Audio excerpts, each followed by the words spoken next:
Genesis chapter 1.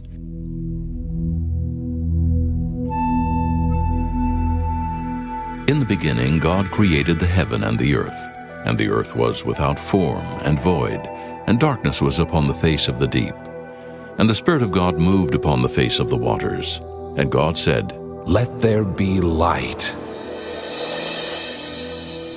And there was light. And God saw the light that it was good. And God divided the light from the darkness. And God called the light day, and the darkness he called night. And the evening and the morning were the first day.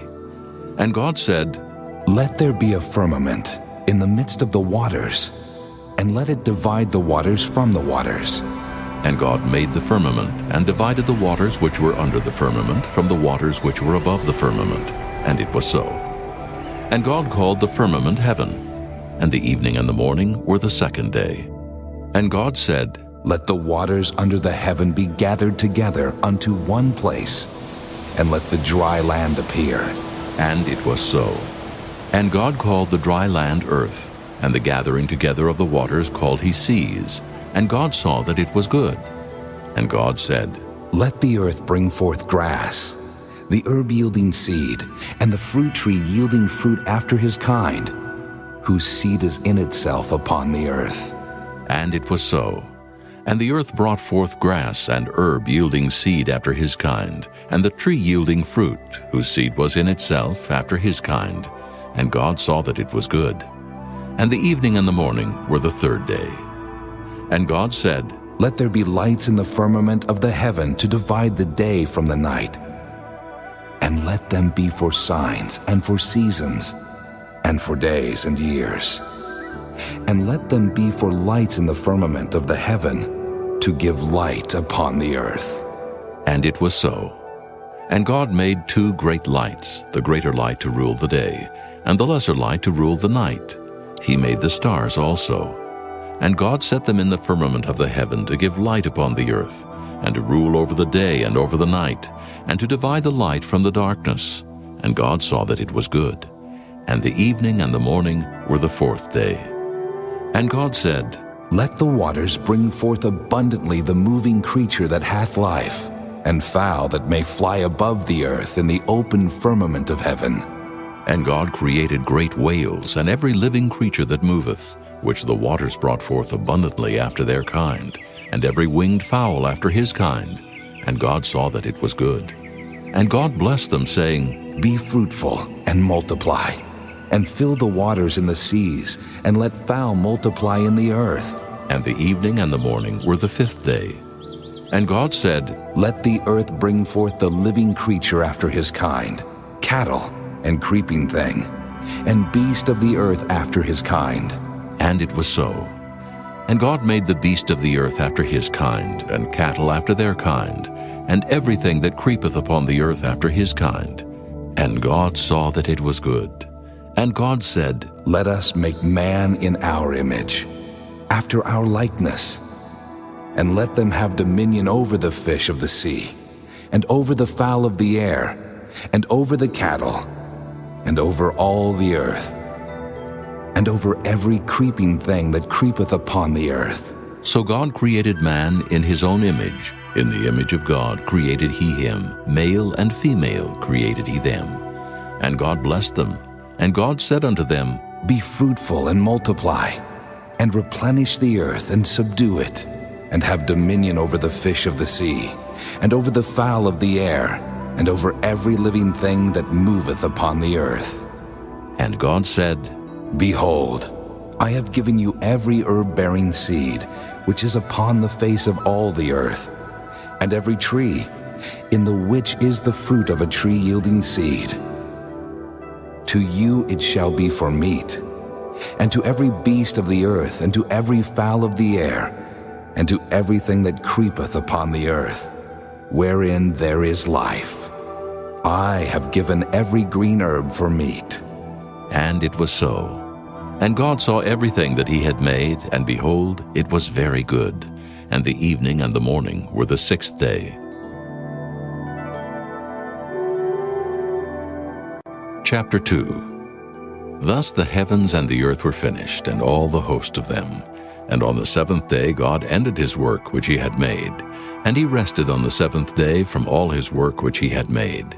And God blessed the seventh day, and sanctified it, because that in it he had rested from all his work which God created and made. These are the generations of the heavens and of the earth when they were created, in the day that the Lord God made the earth and the heavens, and every plant of the field before it was in the earth, and every herb of the field before it grew. For the Lord God had not caused it to rain upon the earth, and there was not a man to till the ground. But there went up a mist from the earth, and watered the whole face of the ground.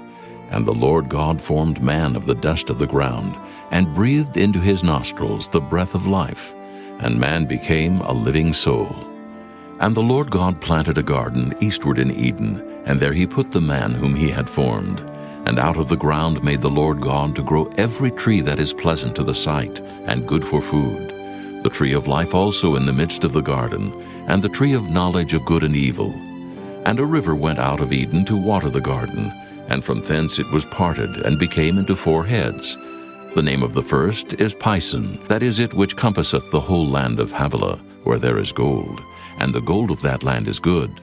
There is Delim, and the onyx stone. And the name of the second river is Gihon. The same is it that compasseth the whole land of Ethiopia. And the name of the third river is Hiddekel, that is it which goeth toward the east of Assyria. And the fourth river is Euphrates. And the Lord God took the man, and put him into the garden of Eden to dress it and to keep it. And the Lord God commanded the man, saying, Of every tree of the garden thou mayest freely eat, but of the tree of the knowledge of good and evil thou shalt not eat of it. For in the day that thou eatest thereof, thou shalt surely die. And the Lord God said, It is not good that the man should be alone. I will make him an helpmeet for him. And out of the ground the Lord God formed every beast of the field, and every fowl of the air, and brought them unto Adam to see what he would call them.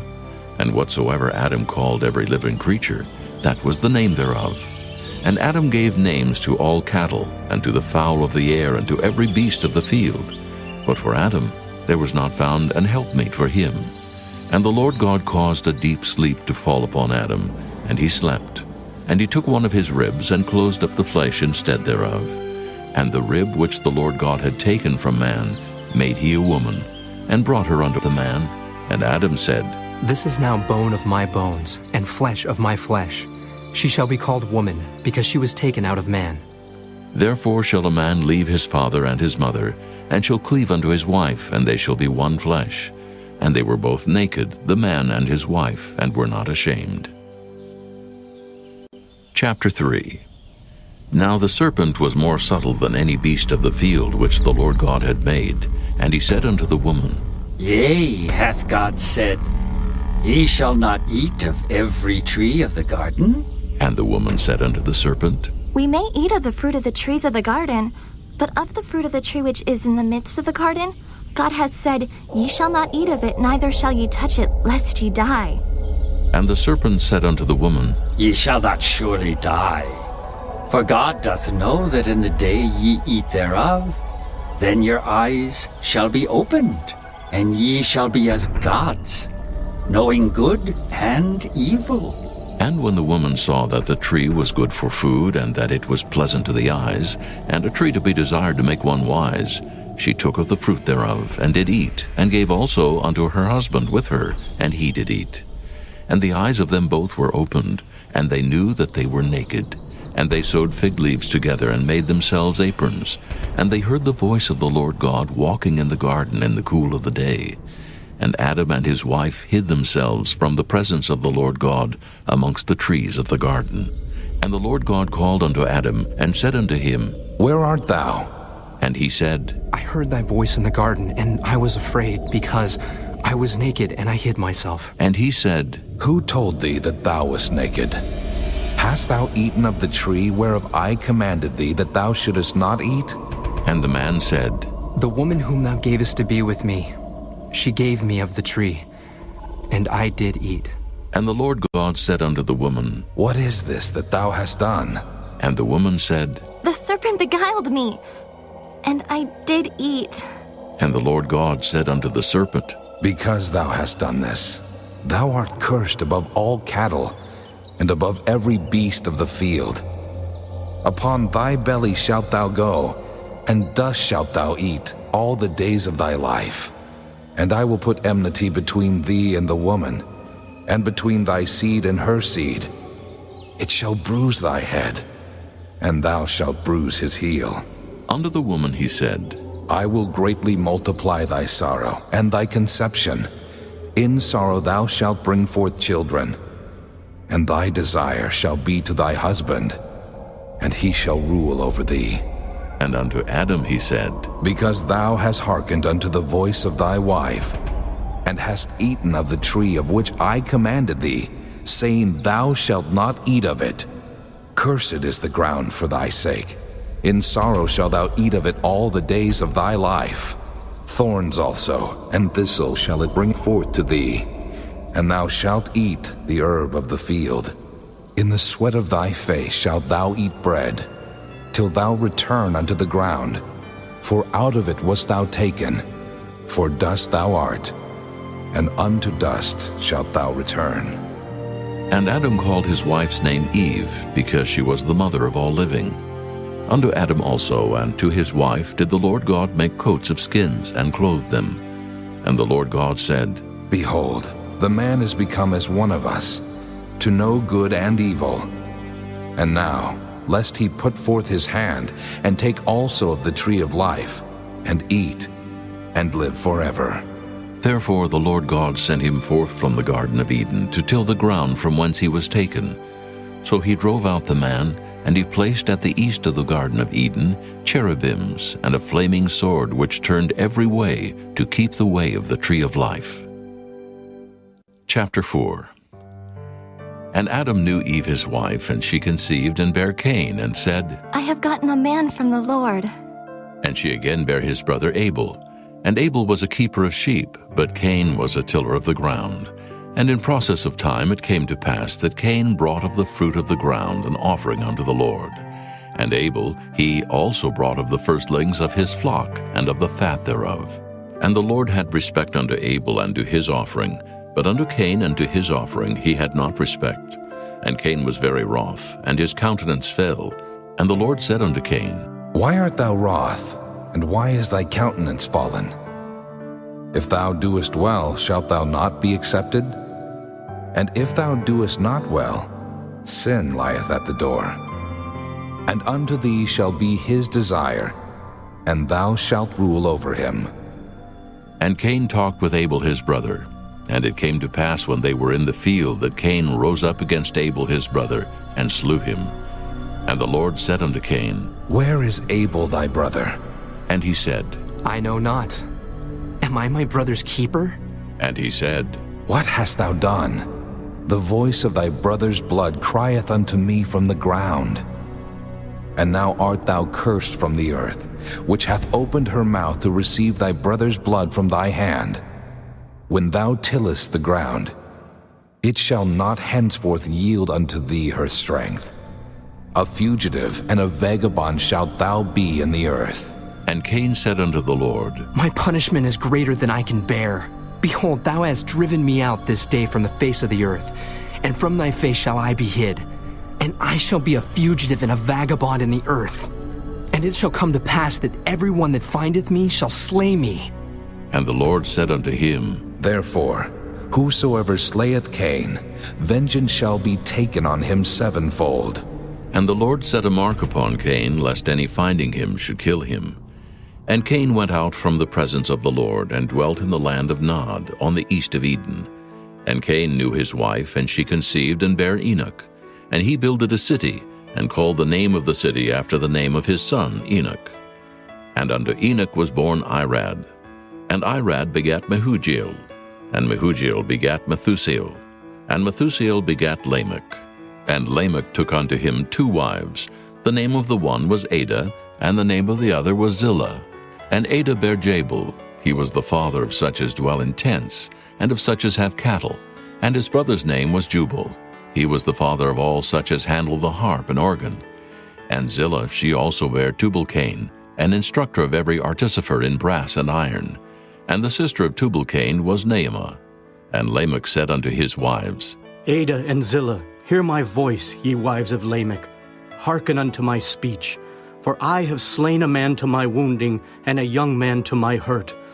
If Cain shall be avenged sevenfold, truly Lamech 70 and sevenfold. And Adam knew his wife again, and she bare a son, and called his name Seth. For God Said she, hath appointed me another seed instead of Abel, whom Cain slew. And to Seth, to him also there was born a son, and he called his name Enos. Then began men to call upon the name of the Lord. Chapter 5. This is the book of the generations of Adam. In the day that God created man, in the likeness of God made he him. Male and female created he them, and blessed them, and called their name Adam, in the day when they were created. And Adam lived 130 years, and begat a son in his own likeness after his image, and called his name Seth. And the days of Adam, after he had begotten Seth, were 800 years, and he begat sons and daughters. And all the days that Adam lived were 930 years, and he died. And Seth lived 105 years, and begat Enos. And Seth lived after he begat Enos 807 years, and begat sons and daughters. And all the days of Seth were 912 years, and he died. And Enos lived 90 years, and begat Canaan. And Enos lived after he begat Canaan 815 years, and begat sons and daughters. And all the days of Enos were 905 years, and he died. And Canaan lived 70 years, and begat Mahalaleel. And Canaan lived after he begat Mahalaleel 840 years, and begat sons and daughters. And all the days of Canaan were 910 years, and he died. And Mahalaleel lived 65 years, and begat Jared. And Mahalaleel lived after he begat Jared 830 years, and begat sons and daughters. And all the days of Mahalaleel were 895 years, and he died. And Jared lived 162 years, and he begat Enoch. And Jared lived after he begat Enoch 800 years, and begat sons and daughters. And all the days of Jared were 962 years, and he died. And Enoch lived 65 years, and begat Methuselah. And Enoch walked with God after he begat Methuselah 300 years, and begat sons and daughters. And all the days of Enoch were 365 years. And Enoch walked with God, and he was not, for God took him. And Methuselah lived 187 years, and begat Lamech. And Methuselah lived after he begat Lamech 782 years, and begat sons and daughters. And all the days of Methuselah were 969 years, and he died. And Lamech lived 182 years, and begat a son, and he called his name Noah, saying, This same shall comfort us concerning our work and toil of our hands, because of the ground which the Lord hath cursed.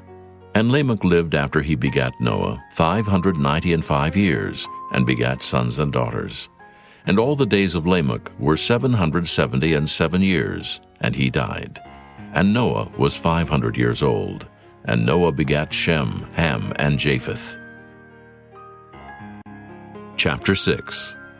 And it came to pass, when men began to multiply on the face of the earth, and daughters were born unto them, that the sons of God saw the daughters of men, that they were fair, and they took them wives of all which they chose.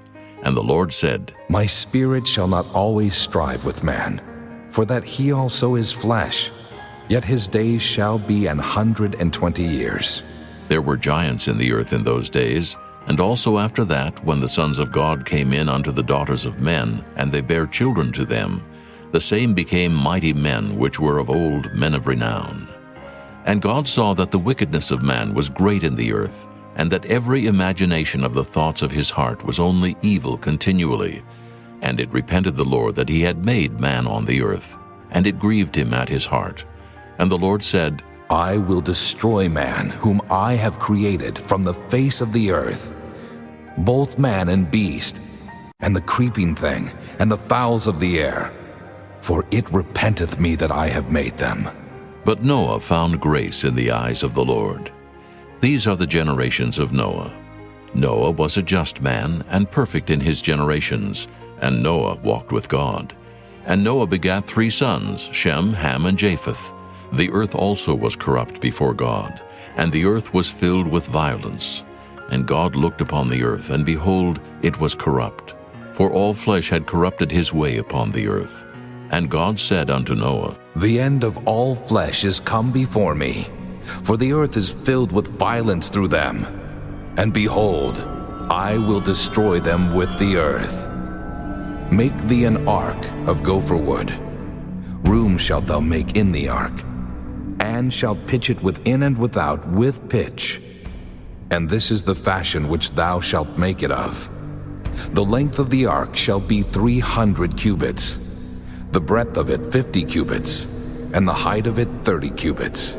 A window shalt thou make to the ark, and in a cubit shalt thou finish it above. And the door of the ark shalt thou set in the side thereof. With lower, second, and third stories shalt thou make it. And behold, I, even I, do bring a flood of waters upon the earth, to destroy all flesh, wherein is the breath of life from under heaven, and everything that is in the earth shall die. But with thee will I establish my covenant, and thou shalt come into the ark, thou and thy sons, and thy wife, and thy sons' wives with thee.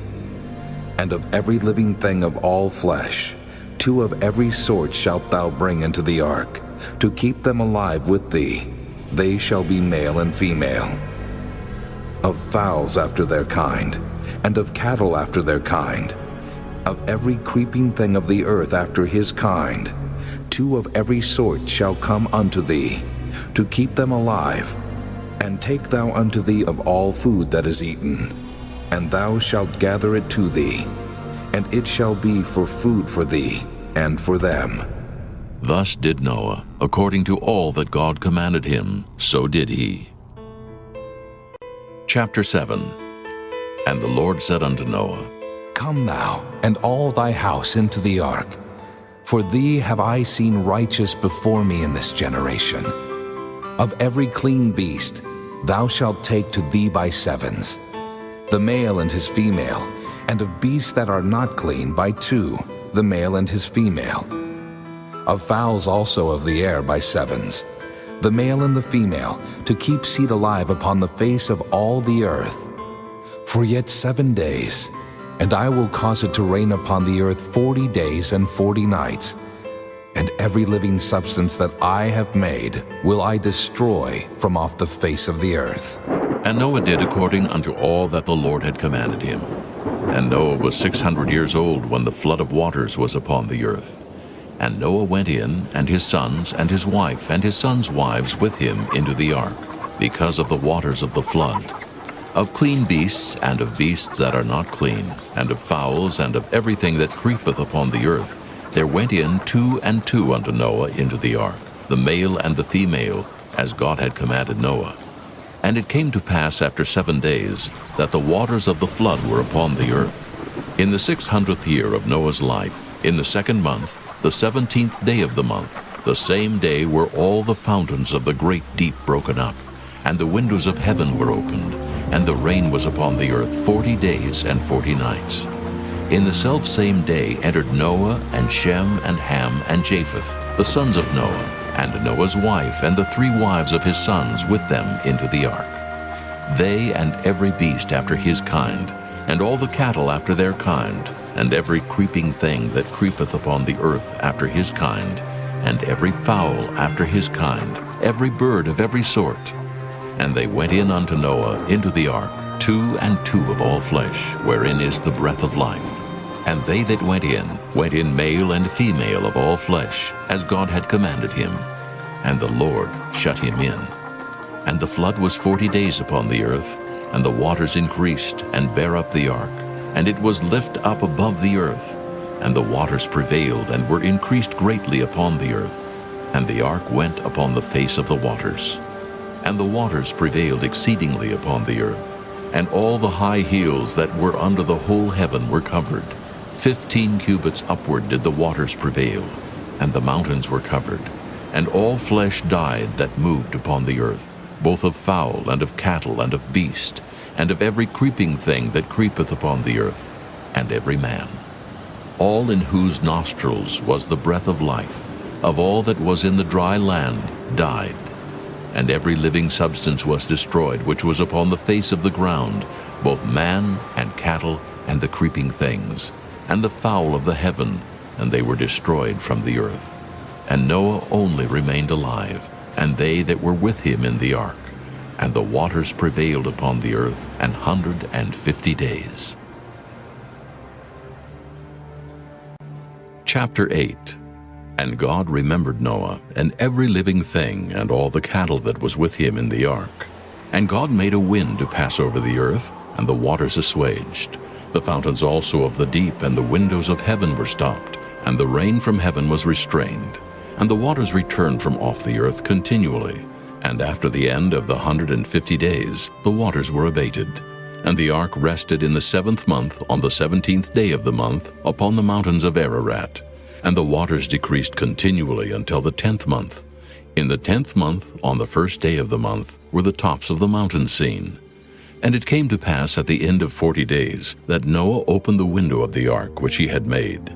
And he sent forth a raven, which went forth to and fro until the waters were dried up from off the earth. Also he sent forth a dove from him to see if the waters were abated from off the face of the ground.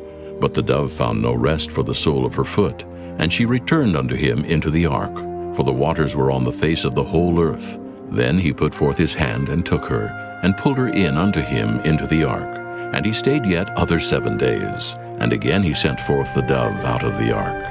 And the dove came into him in the evening, and lo, in her mouth was an olive leaf, plucked off. So Noah knew that the waters were abated from off the earth.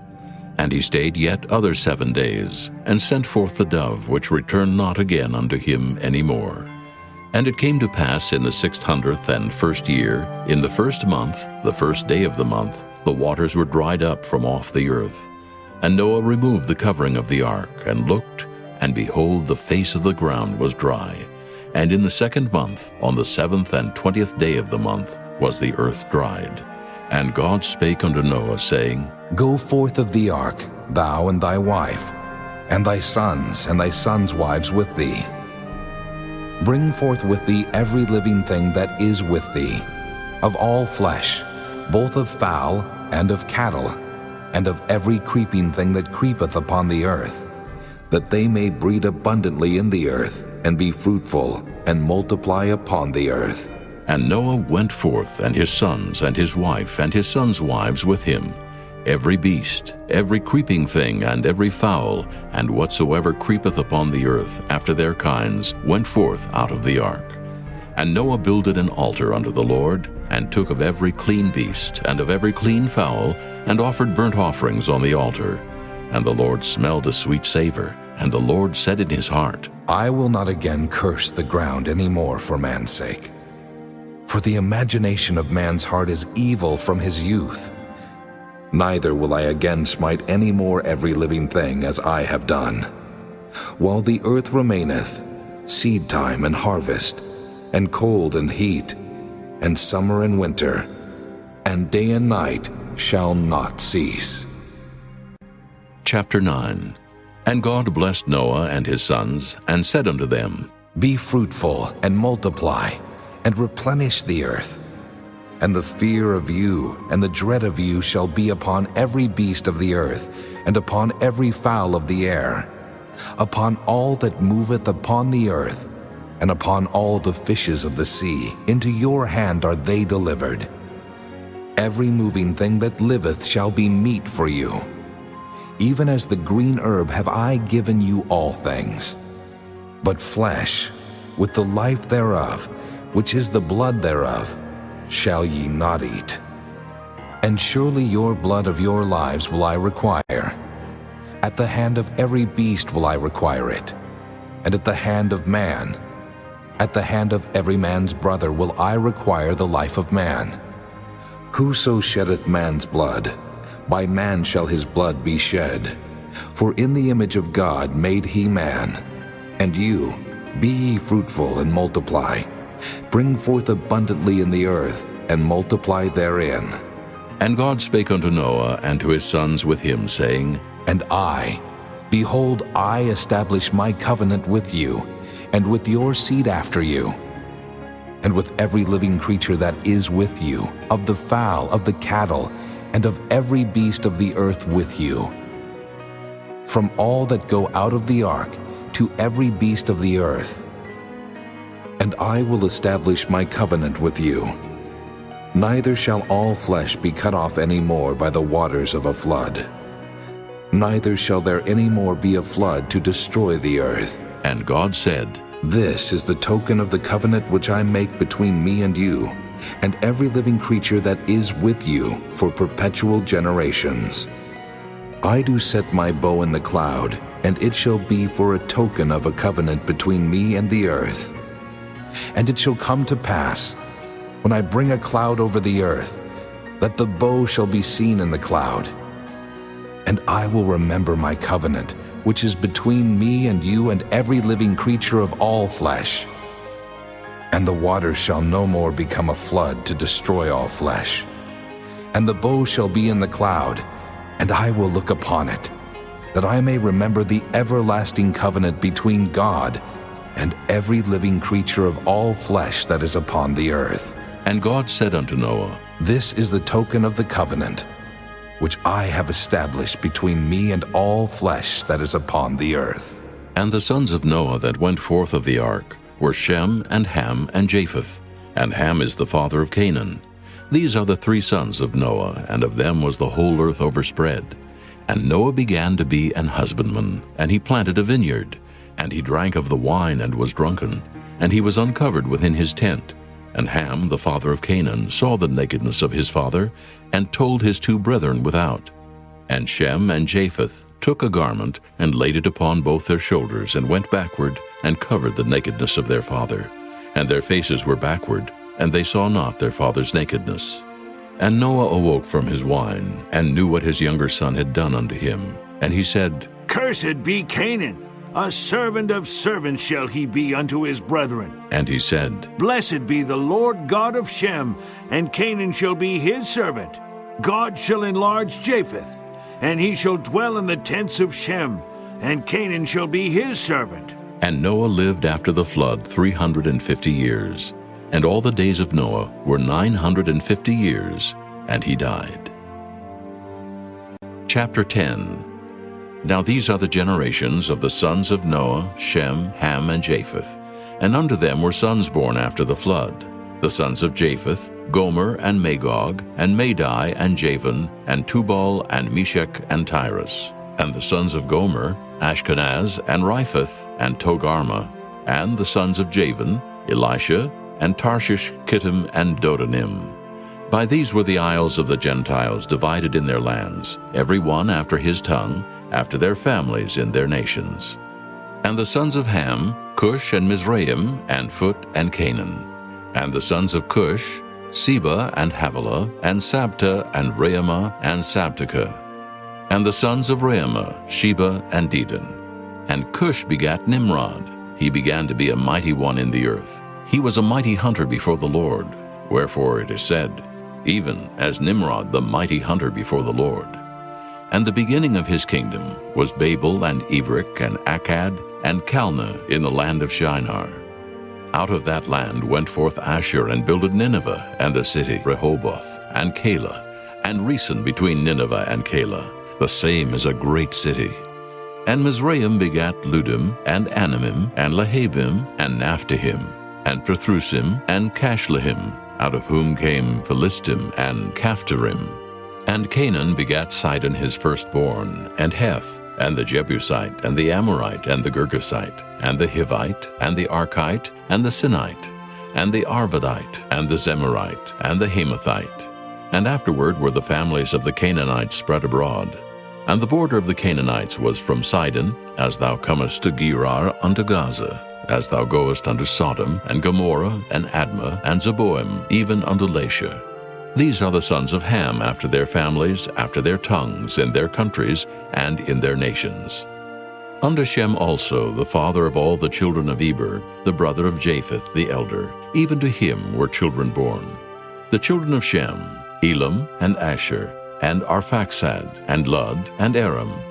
And the children of Aram, Uz, and Hul, and Gether, and Mash. And Arphaxad begat Salah, and Salah begat Eber. And unto Eber were born 2 sons. The name of one was Peleg, for in his days was the earth divided, and his brother's name was Joktan. And Joktan begat Almodad, and Sheleph, and Hazarmaveth, and Jerah, and Hadoram, and Uzal, and Diklah, and Obal, and Abimael, and Sheba, and Ophir, and Havilah, and Jobab. All these were the sons of Joktan, and their dwelling was from Mesha, as thou goest unto Sephir, a mount of the east. These are the sons of Shem, after their families, after their tongues, in their lands, after their nations. These are the families of the sons of Noah, after their generations, in their nations, and by these were the nations divided in the earth after the flood. Chapter 11. And the whole earth was of one language and of one speech. And it came to pass, as they journeyed from the east, that they found a plain in the land of Shinar, and they dwelt there. And they said one to another, Go to, let us make brick and burn them thoroughly. And they had brick for stone, and slime had they for mortar. And they said, Go to, let us build a city and a tower whose top may reach unto heaven, and let us make us a name, lest we be scattered abroad upon the face of the whole earth. And the Lord came down to see the city and the tower which the children of men builded. And the Lord said, Behold, the people is one, and they have all one language. And this they begin to do, and now nothing will be restrained from them which they have imagined to do. Go to, let us go down and there confound their language, that they may not understand one another's speech. So the Lord scattered them abroad from thence upon the face of all the earth, and they left off to build the city. Therefore is the name of it called Babel, because the Lord did there confound the language of all the earth, and from thence did the Lord scatter them abroad upon the face of all the earth. These are the generations of Shem. Shem was 100 years old, and begat Arphaxad 2 years after the flood. And Shem lived after he begat Arphaxad 500 years, and begat sons and daughters. And Arphaxad lived 35 years, and begat Salah. And Arphaxad lived after he begat Salah 403 years, and begat sons and daughters. And Salah lived 30 years, and begat Eber. And Salah lived after he begat Eber 403 years, and begat sons and daughters. And Eber lived 34 years, and begat Peleg. And Eber lived after he begat Peleg 430 years, and begat sons and daughters. And Peleg lived 30 years, and begat Reu. And Peleg lived after he begat Reu 209 years, and begat sons and daughters. And Reu lived 32 years, and begat Serug. And Reu lived after he begat Serug 207 years, and begat sons and daughters. And Serug lived 30 years, and begat Nahor. And Serug lived after he begat Nahor 200 years, and begat sons and daughters. And Nahor lived 29 years, and begat Terah. And Nahor lived after he begat Terah 119 years, and begat sons and daughters. And Terah lived 70 years, and begat Abram, Nahor, and Haran. Now these are the generations of Terah. Terah begat Abram, Nahor, and Haran. And Haran begat Lot. And Haran died before his father Terah in the land of his nativity, in Ur of the Chaldees. And Abram and Nahor took them wives. The name of Abram's wife was Sarai, and the name of Nahor's wife, Milcah, the daughter of Haran, the father of Milcah, and the father of Iscah. But Sarai was barren, she had no child. And Terah took Abram his son, and Lot the son of Haran his son's son, and Sarai his daughter-in-law, his son Abram's wife. And they went forth with them from Ur of the Chaldees to go into the land of Canaan. And they came unto Haran, and dwelt there. And the days of Terah were 205 years, and Terah died in Haran. Chapter 12. Now the Lord had said unto Abram, Get thee out of thy country, and from thy kindred, and from thy father's house, unto a land that I will show thee. And I will make of thee a great nation, and I will bless thee, and make thy name great, and thou shalt be a blessing. And I will bless them that bless thee, and curse him that curseth thee. And in thee shall all families of the earth be blessed. So Abram departed as the Lord had spoken unto him, and Lot went with him. And Abram was 75 years old when he departed out of Haran. And Abram took Sarai his wife, and Lot his brother's son, and all their substance that they had gathered, and the souls that they had gotten in Haran, and they went forth to go into the land of Canaan. And into the land of Canaan they came. And Abram passed through the land unto the place of Sichem, unto the plain of Moreh, and the Canaanite was then in the land. And the Lord appeared unto Abram and said, Unto thy seed will I give this land. And there builded he an altar unto the Lord, who appeared unto him. And he removed from thence unto a mountain on the east of Bethel, and pitched his tent, having Bethel on the west, and Hai on the east. And there he builded an altar unto the Lord, and called upon the name of the Lord. And Abram journeyed, going on still toward the south. And there was a famine in the land, and Abram went down into Egypt to sojourn there, for the famine was grievous in the land. And it came to pass, when he was come near to enter into Egypt, that he said unto Sarai his wife, Behold now, I know that thou art a fair woman to look upon. Therefore it shall come to pass, when the Egyptians shall see thee, that they shall say, This is his wife. And they will kill me, but they will save thee alive. Say, I pray thee, Thou art my sister, that it may be well with me for thy sake, and my soul shall live because of thee. And it came to pass that when Abram was come into Egypt, the Egyptians beheld the woman that she was very fair.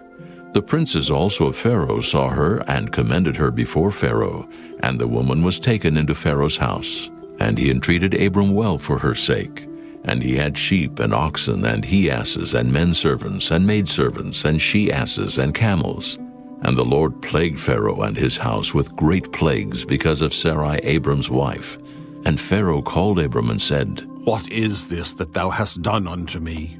Why didst thou not tell me that she was thy wife?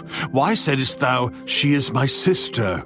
So I might have taken her to me to wife. Now, therefore, behold thy wife, take her, and go thy way. And Pharaoh commanded his men concerning him, and they sent him away, and his wife, and all that he had. Chapter 13. And Abram went up out of Egypt, he and his wife, and all that he had, and Lot with him into the south. And Abram was very rich in cattle, in silver, and in gold. And he went on his journeys from the south even to Bethel, unto the place where his tent had been at the beginning, between Bethel and Hai, unto the place of the altar which he had made there at the first. And there Abram called on the name of the Lord. And Lot also, which went with Abram, had flocks and herds and tents. And the land was not able to bear them, that they might dwell together, for their substance was great, so that they could not dwell together. And there was a strife between the herdmen of Abram's cattle and the herdmen of Lot's cattle. And the Canaanite and the Perizzite dwelled then in the land. And Abram said unto Lot, Let there be no strife, I pray thee, between me and thee, and between my herdmen and thy herdmen, for we be brethren. Is not the whole land before thee? Separate thyself, I pray thee, from me. If thou wilt take the left hand, then I will go to the right. Or if thou depart to the right hand, then I will go to the left. And Lot lifted up his eyes, and beheld all the plain of Jordan, that it was well watered everywhere, before the Lord destroyed Sodom and Gomorrah, even as the garden of the Lord, like the land of Egypt, as thou comest unto Zoar. Then Lot chose him all the plain of Jordan, and Lot journeyed east, and they separated themselves the one from the other. Abram dwelled in the land of Canaan, and Lot dwelled in the cities of the plain, and pitched his tent toward Sodom. But the men of Sodom were wicked and sinners before the Lord exceedingly. And the Lord said unto Abram, after that Lot was separated from him, Lift up now thine eyes, and look from the place where thou art, northward, and southward, and eastward, and westward. For all the land which thou seest, to thee will I give it, and to thy seed forever. And I will make thy seed as the dust of the earth, so that if a man can number the dust of the earth, then shall thy seed also be numbered. Arise, walk through the land in the length of it, and in the breadth of it, for I will give it unto thee. Then Abram removed his tent, and came and dwelt in the plain of Mamre, which is in Hebron, and built there an altar unto the Lord. Chapter 14. And it came to pass in the days of Amraphel, king of Shinar, Arioch, king of Elasar, Chedorlaomer, king of Elam, and Tidal, king of nations, that these made war with Bera, king of Sodom, and with Birsha, king of Gomorrah, Shinab, king of Admah, and Shemeber, king of Zeboim, and the king of Bela, which is Zoar. All these were joined together in the vale of Siddim, which is the Salt Sea. 12 years they served Chedorlaomer, and in the 13th year they rebelled. And in the 14th year came Chedorlaomer and the kings that were with him, and smote the Rephaims in Ashtaroth Karnaim, and the Zuzims in Ham, and the Emims in Sheva-Kiriathaim, and the Horites in their Mount Seir, unto El Paran, which is by the wilderness.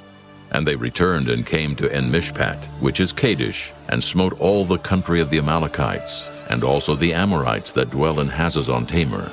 And there went out the king of Sodom, and the king of Gomorrah, and the king of Admah, and the king of Zeboim, and the king of Bela, the same is Zoar.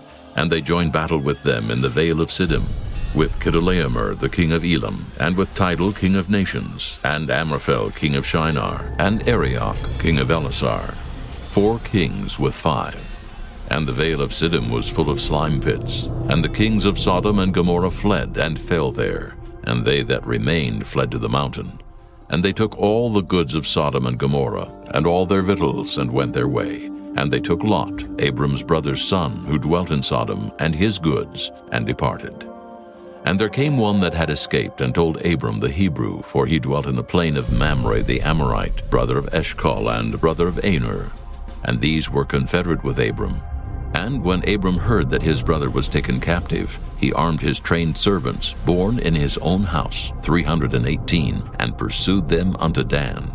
And he divided himself against them, he and his servants by night, and smote them, and pursued them unto Hobah, which is on the left hand of Damascus. And he brought back all the goods, and also brought again his brother Lot, and his goods, and the women also, and the people. And the king of Sodom went out to meet him after his return from the slaughter of Chedorlaomer, and of the kings that were with him at the valley of Sheva, which is the king's dale. And Melchizedek, king of Salem, brought forth bread and wine, and he was the priest of the Most High God. And he blessed him, and said, Blessed be Abram, of the Most High God, possessor of heaven and earth, and blessed be the Most High God, which hath delivered thine enemies into thy hand. And he gave him tithes of all. And the king of Sodom said unto Abram, Give me the persons, and take the goods to thyself. And Abram said to the king of Sodom, I have lift up mine hand unto the Lord, the Most High God, the possessor of heaven and earth, that I will not take from a thread even to a shoe latchet, and that I will not take anything that is thine, lest thou shouldest say, I have made Abram rich. Save only that which the young men have eaten, and the portion of the men which went with me, Aner, Eshcol, and Mamre. Let them take their portion. Chapter 15. After these things the word of the Lord came unto Abram in a vision, saying, Fear not, Abram. I am thy shield, and thy exceeding great reward. And Abram said, Lord God, what wilt thou give me, seeing I go childless, and the steward of my house is this Eliezer of Damascus? And Abram said, Behold, to me thou hast given no seed, and lo, one born in my house is mine heir. And behold, the word of the Lord came unto him, saying, This shall not be thine heir, but he that shall come forth out of thine own bowels shall be thine heir. And he brought him forth abroad, and said, Look now toward heaven, and tell the stars if thou be able to number them. And he said unto him, So shall thy seed be. And he believed in the Lord, and he counted it to him for righteousness. And he said unto him, I am the Lord that brought thee out of Ur of the Chaldees, to give thee this land to inherit it. And he said, Lord God, whereby shall I know that I shall inherit it? And he said unto him, Take me an heifer of 3 years old, and a she-goat of 3 years old, and a ram of 3 years old, and a turtle dove, and a young pigeon. And he took unto him all these, and divided them in the midst, and laid each piece one against another, but the birds divided he not. And when the fowls came down upon the carcasses, Abram drove them away. And when the sun was going down, a deep sleep fell upon Abram, and lo, an horror of great darkness fell upon him. And he said unto Abram, Know of a surety that thy seed shall be a stranger in a land that is not theirs, and shall serve them, and they shall afflict them 400 years. And also that nation whom they shall serve will I judge, and afterward shall they come out with great substance. And thou shalt go to thy fathers in peace. Thou shalt be buried in a good old age. But in the 4th generation they shall come hither again, for the iniquity of the Amorites is not yet full. And it came to pass that when the sun went down and it was dark, behold, a smoking furnace and a burning lamp that passed between those pieces. In the same day the Lord made a covenant with Abram, saying, Unto thy seed have I given this land, from the river of Egypt unto the great river, the river Euphrates. The Kenites, and the Kenizzites, and the Cadmonites, and the Hittites, and the Perizzites, and the Rephaims, and the Amorites, and the Canaanites, and the Girgashites, and the Jebusites. Chapter 16. Now Sarai, Abram's wife, bare him no children, and she had an handmaid, an Egyptian, whose name was Hagar. And Sarai said unto Abram, Behold now, the Lord hath restrained me from bearing. I pray thee, go in unto my maid. It may be that I may obtain children by her. And Abram hearkened to the voice of Sarai. And Sarai, Abram's wife, took Hagar, her maid, the Egyptian, after Abram had dwelt 10 years in the land of Canaan, and gave her to her husband Abram to be his wife. And he went in unto Hagar, and she conceived. And when she saw that she had conceived, her mistress was despised in her eyes. And Sarai said unto Abram, My wrong be upon thee. I have given my maid into thy bosom. And when she saw that she had conceived, I was despised in her eyes. The Lord judge between me and thee. But Abram said unto Sarai, Behold, thy maid is in thy hand. Do to her as it pleaseth thee. And when Sarai dealt hardly with her, she fled from her face. And the angel of the Lord found her by a fountain of water in the wilderness, by the fountain in the way to Shur. And he said, Hagar, Sarai's maid, whence camest thou? And whither wilt thou go? And she said, I flee from the face of my mistress Sarai. And the angel of the Lord said unto her, Return to thy mistress, and submit thyself under her hands.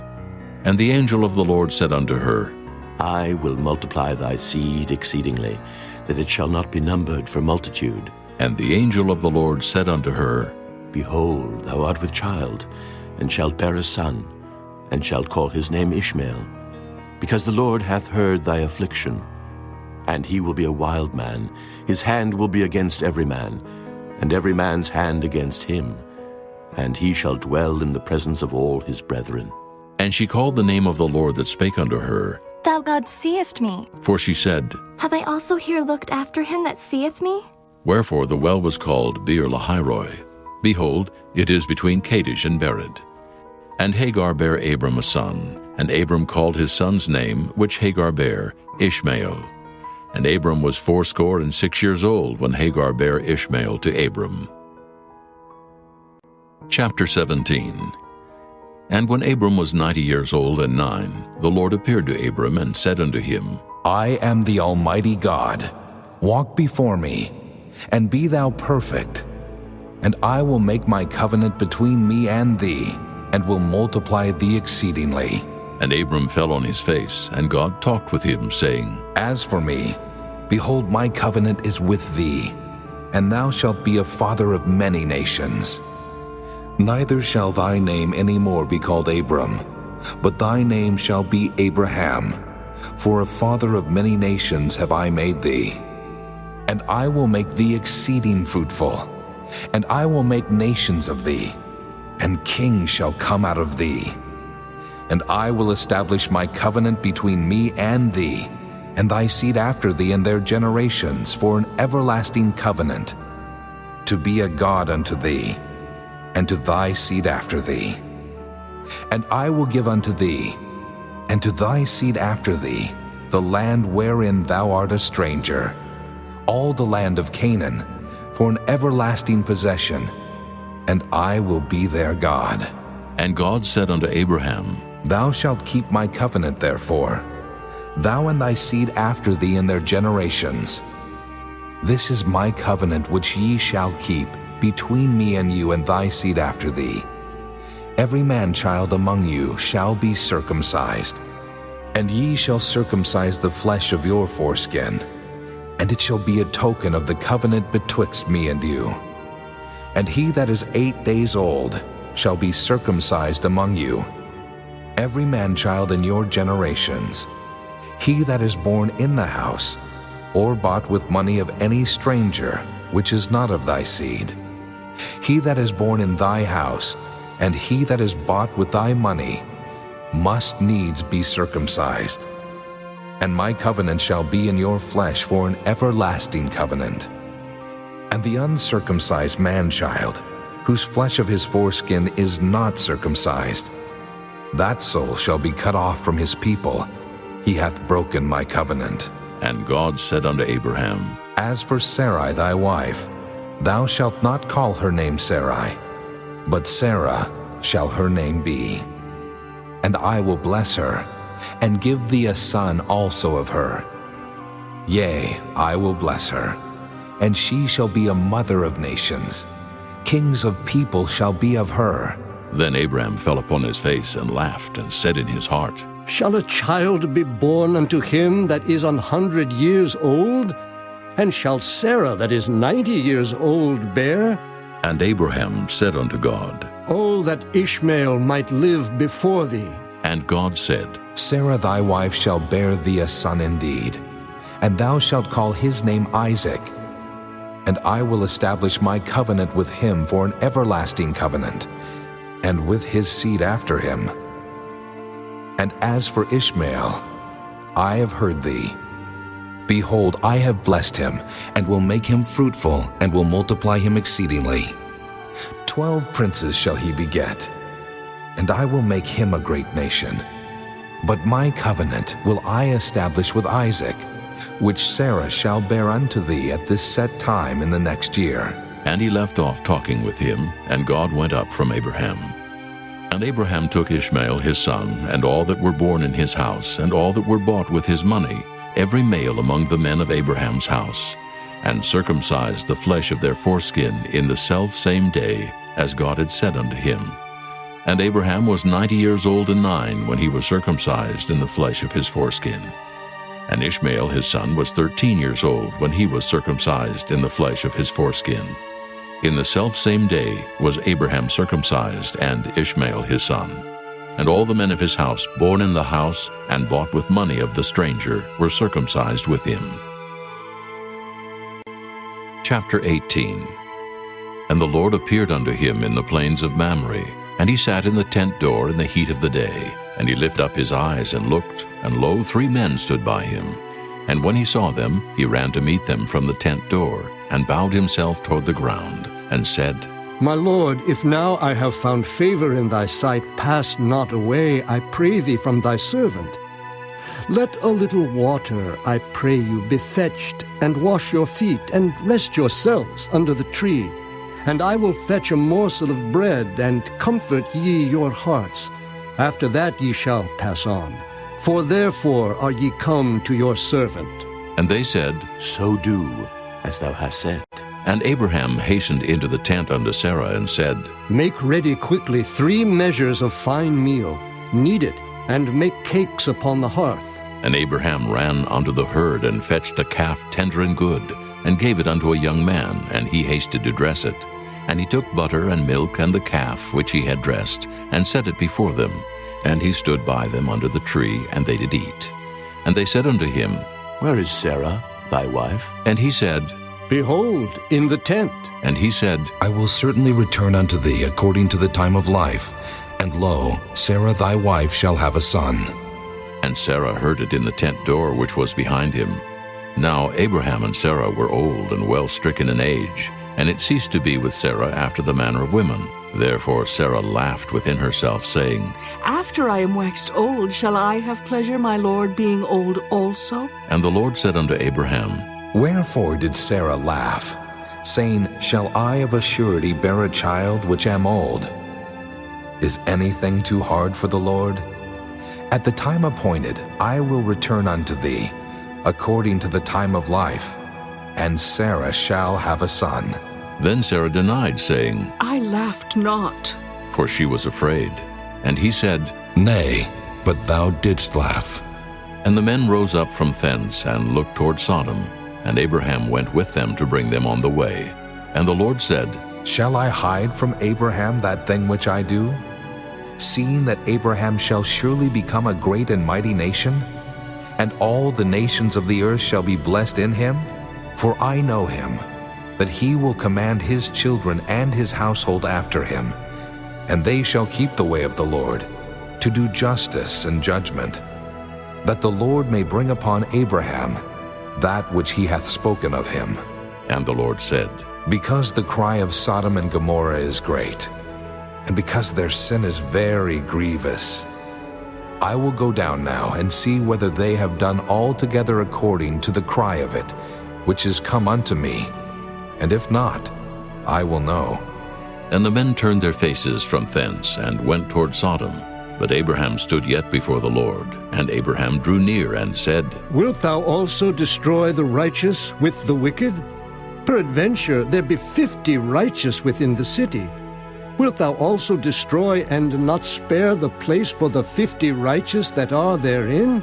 Let be far from thee to do after this manner, to slay the righteous with the wicked, and that the righteous should be as the wicked that be far from thee. Shall not the judge of all the earth do right? And the Lord said, If I find in Sodom 50 righteous within the city, then I will spare all the place for their sakes. And Abraham answered and said, Behold now, I have taken upon me to speak unto the Lord, which am but dust and ashes. Peradventure there shall lack 5 of the 50 righteous. Wilt thou destroy all the city for lack of 5? And he said, If I find there 40 and 5, I will not destroy it. And he spake unto him yet again, and said, Peradventure there shall be 40 found there. And he said, I will not do it for 40's sake. And he said unto him, O let not the Lord be angry, and I will speak.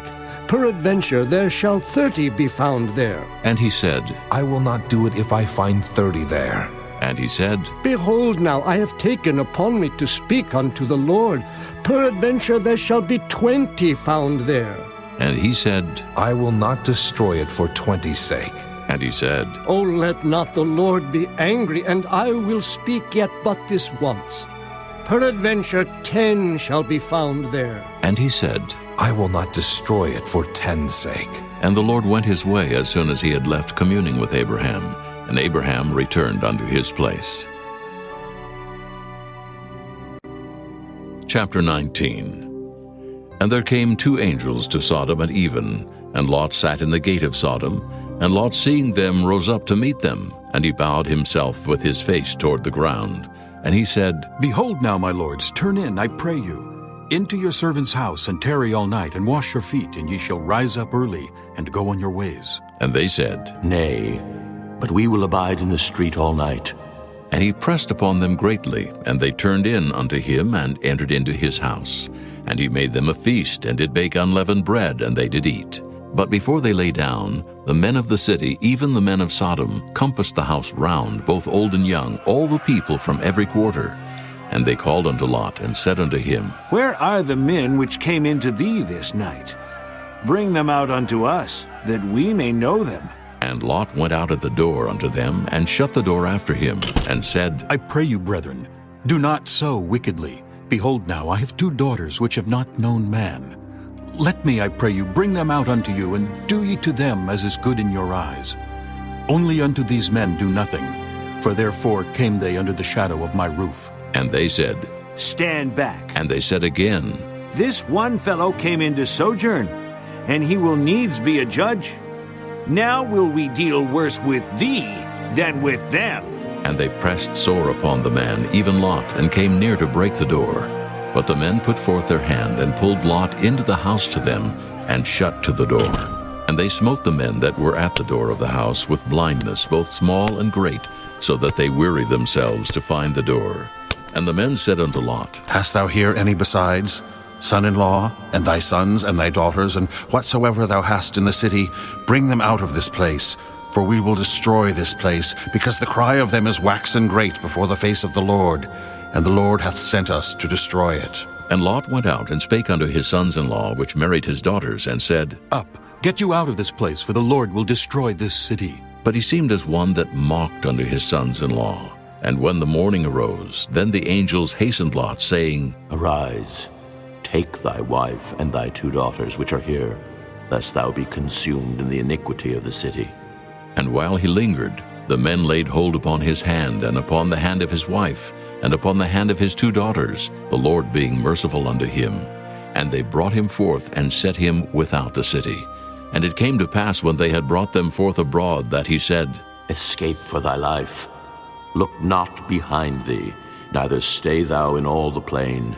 Escape to the mountain, lest thou be consumed. And Lot said unto them, O not so, my lord. Behold now, thy servant hath found grace in thy sight, and thou hast magnified thy mercy, which thou hast showed unto me in saving my life. And I cannot escape to the mountain, lest some evil take me and I die. Behold now, this city is near to flee unto, and it is a little one. O let me escape thither. Is it not a little one? And my soul shall live. And he said unto him, See, I have accepted thee concerning this thing also, that I will not overthrow this city, for the which thou hast spoken. Haste thee, escape thither, for I cannot do anything till thou be come thither. Therefore the name of the city was called Zoar. The sun was risen upon the earth when Lot entered into Zoar. Then the Lord rained upon Sodom and upon Gomorrah brimstone and fire from the Lord out of heaven. And he overthrew those cities, and all the plain, and all the inhabitants of the cities, and that which grew upon the ground. But his wife looked back from behind him, and she became a pillar of salt. And Abraham gat up early in the morning to the place where he stood before the Lord. And he looked toward Sodom and Gomorrah, and toward all the land of the plain, and beheld, and lo, the smoke of the country went up as the smoke of a furnace. And it came to pass, when God destroyed the cities of the plain, that God remembered Abraham, and sent Lot out of the midst of the overthrow, when he overthrew the cities in the which Lot dwelt. And Lot went up out of Zoar, and dwelt in the mountain, and his 2 daughters with him, for he feared to dwell in Zoar. And he dwelt in a cave, he and his 2 daughters. And the firstborn said unto the younger, Our father is old, and there is not a man in the earth to come in unto us after the manner of all the earth. Come, let us make our father drink wine, and we will lie with him, that we may preserve seed of our father. And they made their father drink wine that night. And the firstborn went in and lay with her father. And he perceived not when she lay down, nor when she arose. And it came to pass on the morrow, that the firstborn said unto the younger, Behold, I lay yesternight with my father. Let us make him drink wine this night also. And go thou in, and lie with him, that we may preserve seed of our father. And they made their father drink wine that night also. And the younger arose and lay with him. And he perceived not when she lay down, nor when she arose. Thus were both the daughters of Lot with child by their father. And the firstborn bare a son, and called his name Moab. The same is the father of the Moabites unto this day. And the younger she also bare a son, and called his name Ben-Ammi. The same is the father of the children of Ammon unto this day. Chapter 20. And Abraham journeyed from thence toward the south country, and dwelled between Kadesh and Shur, and sojourned in Gerar. And Abraham said of Sarah his wife, She is my sister. And Abimelech king of Gerar sent and took Sarah. But God came to Abimelech in a dream by night, and said to him, Behold, thou art but a dead man, for the woman which thou hast taken, for she is a man's wife. But Abimelech had not come near her, and he said, Lord, wilt thou slay also a righteous nation? Said he not unto me, She is my sister? And she, even she herself, said, He is my brother. In the integrity of my heart and innocency of my hands have I done this. And God said unto him in a dream, Yea, I know that thou didst this in the integrity of thy heart, for I also withheld thee from sinning against me. Therefore suffered I thee not to touch her. Now therefore restore the man his wife, for he is a prophet, and he shall pray for thee, and thou shalt live. And if thou restore her not, know thou that thou shalt surely die, thou and all that are thine. Therefore Abimelech rose early in the morning and called all his servants and told all these things in their ears, and the men were sore afraid. Then Abimelech called Abraham and said unto him, What hast thou done unto us? And what have I offended thee, that thou hast brought on me and on my kingdom a great sin? Thou hast done deeds unto me that ought not to be done. And Abimelech said unto Abraham, What sawest thou that thou hast done this thing? And Abraham said, Because I thought, surely the fear of God is not in this place, and they will slay me for my wife's sake. And yet indeed she is my sister. She is the daughter of my father, but not the daughter of my mother, and she became my wife. And it came to pass, when God caused me to wander from my father's house, that I said unto her, This is thy kindness which thou shalt show unto me. At every place whither we shall come, say of me, He is my brother. And Abimelech took sheep and oxen and men servants and women servants, and gave them unto Abraham, and restored him Sarah his wife. And Abimelech said, Behold, my land is before thee. Dwell where it pleaseth thee. And unto Sarah he said, Behold, I have given thy brother 1,000 pieces of silver. Behold, he is to thee a covering of the eyes, unto all that are with thee, and with all other. Thus she was reproved. So Abraham prayed unto God, and God healed Abimelech and his wife and his maidservants, and they bare children. For the Lord had fast closed up all the wombs of the house of Abimelech, because of Sarah, Abraham's wife. Chapter 21. And the Lord visited Sarah as he had said, and the Lord did unto Sarah as he had spoken. For Sarah conceived and bare Abraham a son in his old age, at the set time of which God had spoken to him. And Abraham called the name of his son that was born unto him, whom Sarah bare to him, Isaac. And Abraham circumcised his son Isaac, being 8 days old, as God had commanded him. And Abraham was 100 years old when his son Isaac was born unto him. And Sarah said, God hath made me to laugh, so that all that hear will laugh with me. And she said, Who would have said unto Abraham that Sarah should have given children suck? For I have borne him a son in his old age. And the child grew and was weaned, and Abraham made a great feast the same day that Isaac was weaned. And Sarah saw the son of Hagar the Egyptian, which she had borne unto Abraham, mocking. Wherefore she said unto Abraham, Cast out this bondwoman and her son, for the son of this bondwoman shall not be heir with my son, even with Isaac. And the thing was very grievous in Abraham's sight because of his son. And God said unto Abraham, Let it not be grievous in thy sight because of the lad, and because of thy bondwoman. In all that Sarah hath said unto thee, hearken unto her voice. For in Isaac shall thy seed be called, and also of the son of the bondwoman will I make a nation, because he is thy seed. And Abraham rose up early in the morning, and took bread and a bottle of water, and gave it unto Hagar, putting it on her shoulder and the child, and sent her away. And she departed and wandered in the wilderness of Beersheba, and the water was spent in the bottle. And she cast the child under one of the shrubs. And she went and sat her down over against him a good way off, as it were a bow shot. For she said, Let me not see the death of the child. And she sat over against him, and lifted up her voice and wept. And God heard the voice of the lad. And the angel of God called to Hagar out of heaven, and said unto her, What aileth thee, Hagar? Fear not, for God hath heard the voice of the lad where he is. Arise, lift up the lad, and hold him in thine hand, for I will make him a great nation. And God opened her eyes, and she saw a well of water, and she went and filled the bottle with water, and gave the lad drink. And God was with the lad, and he grew and dwelt in the wilderness, and became an archer. And he dwelt in the wilderness of Paran, and his mother took him a wife out of the land of Egypt. And it came to pass at that time that Abimelech and Phicol, the chief captain of his host, spake unto Abraham, saying, God is with thee in all that thou doest. Now therefore swear unto me here by God that thou wilt not deal falsely with me, nor with my son, nor with my son's son, but according to the kindness that I have done unto thee, thou shalt do unto me, and to the land wherein thou hast sojourned.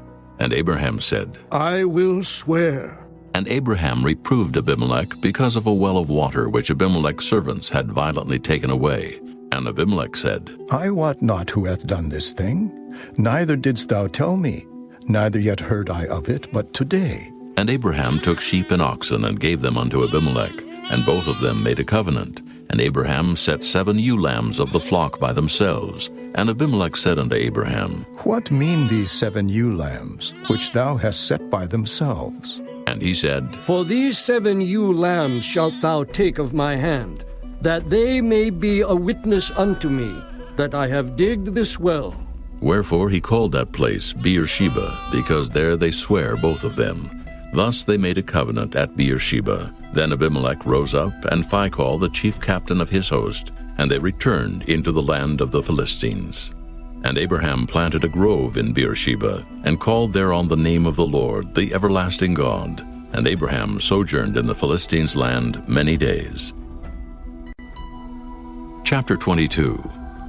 And it came to pass after these things that God did tempt Abraham, and said unto him, Abraham. And he said, Behold, here I am. And he said, Take now thy son, thine only son Isaac, whom thou lovest, and get thee into the land of Moriah, and offer him there for a burnt offering upon one of the mountains which I will tell thee of. And Abraham rose up early in the morning, and saddled his ass, and took 2 of his young men with him, and Isaac his son, and clave the wood for the burnt offering, and rose up, and went unto the place of which God had told him. Then on the 3rd day Abraham lifted up his eyes, and saw the place afar off. And Abraham said unto his young men, Abide ye here with the ass, and I and the lad will go yonder and worship, and come again to you. And Abraham took the wood of the burnt offering, and laid it upon Isaac his son. And he took the fire in his hand, and a knife, and they went both of them together. And Isaac spake unto Abraham his father, and said, My father. And he said, Here am I, my son. And he said, Behold the fire and the wood, but where is the lamb for a burnt offering? And Abraham said, My son, God will provide himself a lamb for a burnt offering. So they went, both of them together. And they came to the place which God had told him of. And Abraham built an altar there, and laid the wood in order, and bound Isaac his son, and laid him on the altar upon the wood. And Abraham stretched forth his hand, and took the knife to slay his son. And the angel of the Lord called unto him out of heaven, and said, Abraham, Abraham. And he said, Here am I. And he said, Lay not thine hand upon the lad, neither do thou anything unto him.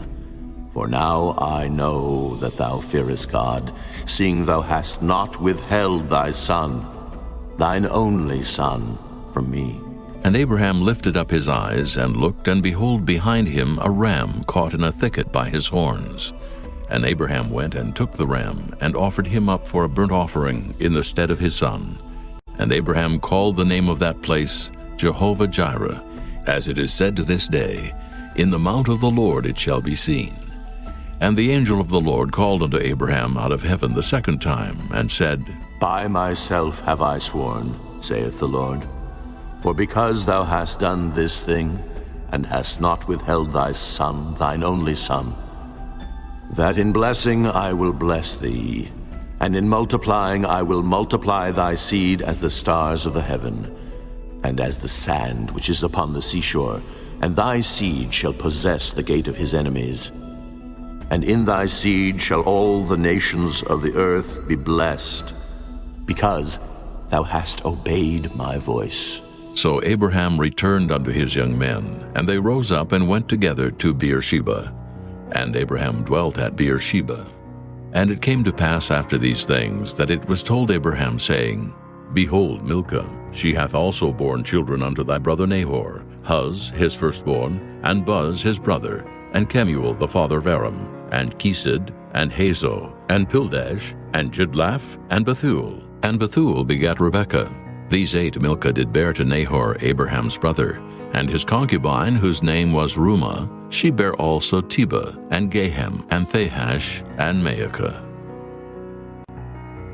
Chapter 23. And Sarah was 127 years old.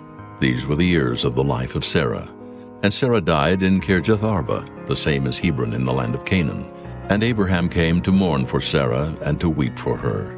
And Abraham stood up from before his dead, and spake unto the sons of Heth, saying, I am a stranger and a sojourner with you. Give me a possession of a burying place with you, that I may bury my dead out of my sight. And the children of Heth answered Abraham, saying unto him, Hear us, my lord, thou art a mighty prince among us. In the choice of our sepulchres, bury thy dead. None of us shall withhold from thee his sepulchre, but that thou mayest bury thy dead. And Abraham stood up and bowed himself to the people of the land, even to the children of Heth, and he communed with them, saying, If it be your mind that I should bury my dead out of my sight, hear me, and entreat for me to Ephron, the son of Zohar, that he may give me the cave of Machpelah, which he hath, which is in the end of his field. For as much money as it is worth he shall give it me for a possession of a burying place amongst you. And Ephron dwelt among the children of Heth. And Ephron the Hittite answered Abraham in the audience of the children of Heth, even of all that went in at the gate of his city, saying, Nay, my lord, hear me. The field give I thee, and the cave that is therein I give it thee. In the presence of the sons of my people give I it thee. Bury thy dead. And Abraham bowed down himself before the people of the land. And he spake unto Ephron in the audience of the people of the land, saying, But if thou wilt give it, I pray thee hear me. I will give thee money for the field.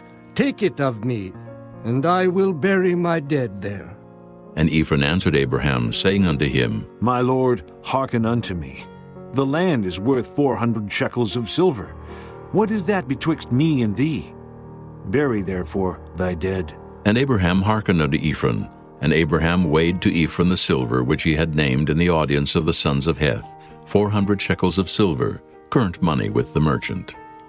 And the field of Ephron, which was in Machpelah, which was before Mamre, the field and the cave which was therein, and all the trees that were in the field, that were in all the borders round about, were made sure unto Abraham for a possession in the presence of the children of Heth, before all that went in at the gate of his city. And after this Abraham buried Sarah his wife in the cave of the field of Machpelah, before Mamre, the same as Hebron in the land of Canaan. And the field and the cave that is therein were made sure unto Abraham for a possession of a burying place by the sons of Heth. Chapter 24. And Abraham was old and well stricken in age, and the Lord had blessed Abraham in all things. And Abraham said unto his eldest servant of his house, that ruled over all that he had, Put, I pray thee, thy hand under my thigh, and I will make thee swear by the Lord, the God of heaven and the God of the earth, that thou shalt not take a wife unto my son of the daughters of the Canaanites, among whom I dwell. But thou shalt go unto my country, and to my kindred, and take a wife unto my son Isaac. And the servant said unto him, Peradventure the woman will not be willing to follow me unto this land. Must I needs bring thy son again unto the land from whence thou camest? And Abraham said unto him, Beware thou that thou bring not my son thither again. The Lord God of heaven, which took me from my father's house, and from the land of my kindred, and which spake unto me, and that sware unto me, saying, Unto thy seed will I give this land. He shall send his angel before thee, and thou shalt take a wife unto my son from thence. And if the woman will not be willing to follow thee, then thou shalt be clear from this my oath. Only bring not my son thither again. And the servant put his hand under the thigh of Abraham his master, and sware to him concerning that matter. And the servant took 10 camels of the camels of his master, and departed. For all the goods of his master were in his hand. And he arose and went to Mesopotamia, unto the city of Nahor. And he made his camels to kneel down without the city by a well of water, at the time of the evening, even the time that women go out to draw water. And he said, O Lord God of my master Abraham, I pray thee, send me good speed this day, and show kindness unto my master Abraham.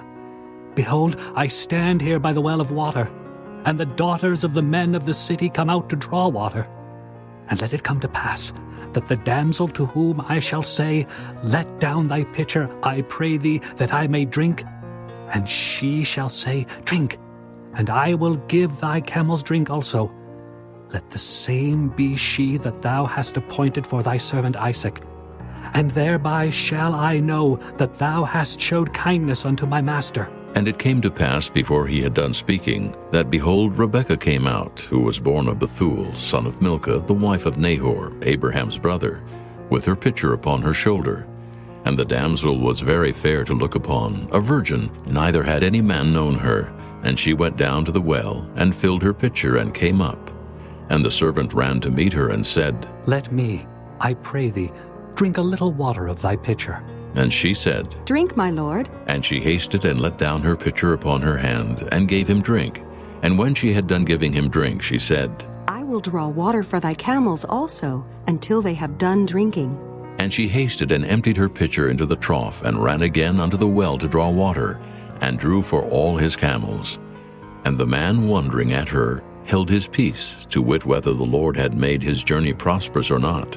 And it came to pass, as the camels had done drinking, that the man took a golden earring of 1/2 shekel weight, and 2 bracelets for her hands, of 10 shekels weight of gold, and said, Whose daughter art thou?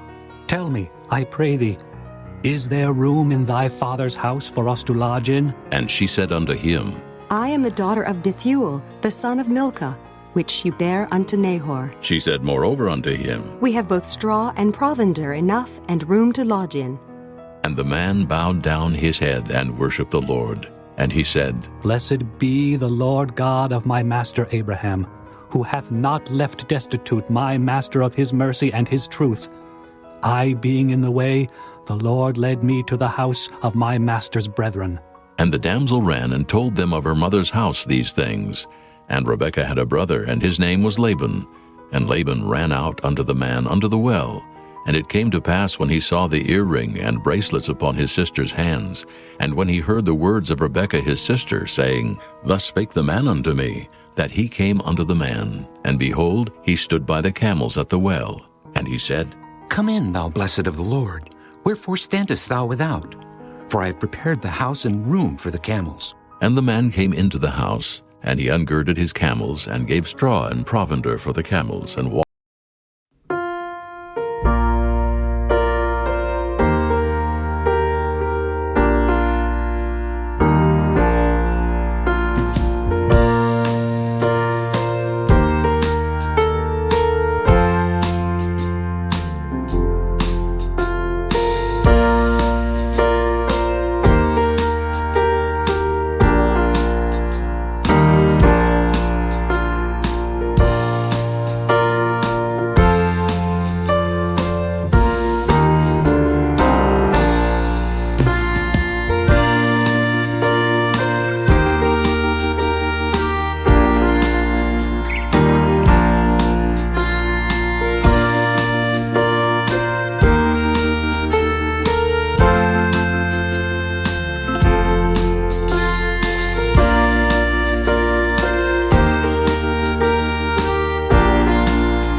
Lord hath prospered my way. Send me away that I may go to my master. And they said, We will call the damsel and inquire at her mouth. And they called Rebekah and said unto her, Wilt thou go with this man? And she said, I will go. And they sent away Rebekah their sister and her nurse and Abraham's servant and his men. And they blessed Rebekah and said unto her, Thou art our sister. Be thou the mother of thousands of millions, and let thy seed possess the gate of those which hate them. And Rebekah arose and her damsels, and they rode upon the camels and followed the man. And the servant took Rebekah and went his way. And Isaac came from the way of the well of Lahairoi, for he dwelt in the south country. And Isaac went out to meditate in the field at the eventide. And he lifted up his eyes and saw, and behold, the camels were coming. And Rebekah lifted up her eyes, and when she saw Isaac, she lighted off the camel, for she had said unto the servant, What man is this that walketh in the field to meet us? And the servant had said, It is my master. Therefore she took a veil and covered herself. And the servant told Isaac all things that he had done. And Isaac brought her into his mother Sarah's tent, and took Rebekah, and she became his wife. And he loved her, and Isaac was comforted after his mother's death. Chapter 25. Then again Abraham took a wife, and her name was Keturah. And she bare him Zimran, and Jokshan, and Medan, and Midian, and Ishbak, and Shua. And Jokshan begat Sheba, and Dedan. And the sons of Dedan were Asherim, and Letushim, and Leamim. And the sons of Midian, Ephah, and Epher, and Hanok, and Abida, and Eldaah. All these were the children of Keturah. And Abraham gave all that he had unto Isaac. But unto the sons of the concubines which Abraham had, Abraham gave gifts, and sent them away from Isaac his son, while he yet lived, eastward unto the east country. And these are the days of the years of Abraham's life which he lived, 160 years. Then Abraham gave up the ghost, and died in a good old age, an old man and full of years, and was gathered to his people. And his sons Isaac and Ishmael buried him in the cave of Machpelah, in the field of Ephron the son of Zohar the Hittite, which is before Mamre, the field which Abraham purchased of the sons of Heth. There was Abraham buried, and Sarah his wife. And it came to pass after the death of Abraham, that God blessed his son Isaac, and Isaac dwelt by the well Lahairoi. Now these are the generations of Ishmael, Abraham's son, whom Hagar the Egyptian, Sarah's handmaid, bare unto Abraham. And these are the names of the sons of Ishmael by their names, according to their generations. The firstborn of Ishmael, Nebajoth, and Kedar, and Adbeel, and Mibsam, and Mishma, and Duma, and Massa, Hadar, and Tema, Jetur, Naphish, and Kedemah. These are the sons of Ishmael, and these are their names by their towns and by their castles, 12 princes according to their nations. And these are the years of the life of Ishmael, 137 years. And he gave up the ghost and died, and was gathered unto his people. And they dwelt from Havilah unto Shur, that is before Egypt, as thou goest toward Assyria. And he died in the presence of all his brethren. And these are the generations of Isaac, Abraham's son. Abraham begat Isaac, and Isaac was 40 years old when he took Rebekah to wife, the daughter of Bethuel the Syrian of Padan-aram, the sister to Laban the Syrian. And Isaac entreated the Lord for his wife, because she was barren. And the Lord was entreated of him, and Rebekah his wife conceived. And the children struggled together within her. And she said, If it be so, why am I thus? And she went to inquire of the Lord. And the Lord said unto her, 2 nations are in thy womb, and 2 manner of people shall be separated from thy bowels. And the one people shall be stronger than the other people, and the elder shall serve the younger.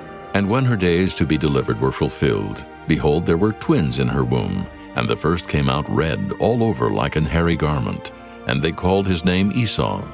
And after that came his brother out, and his hand took hold on Esau's heel, and his name was called Jacob. And Isaac was 80 years old when she bare them. And the boys grew, and Esau was a cunning hunter, a man of the field. And Jacob was a plain man, dwelling in tents. And Isaac loved Esau, because he did eat of his venison, but Rebekah loved Jacob.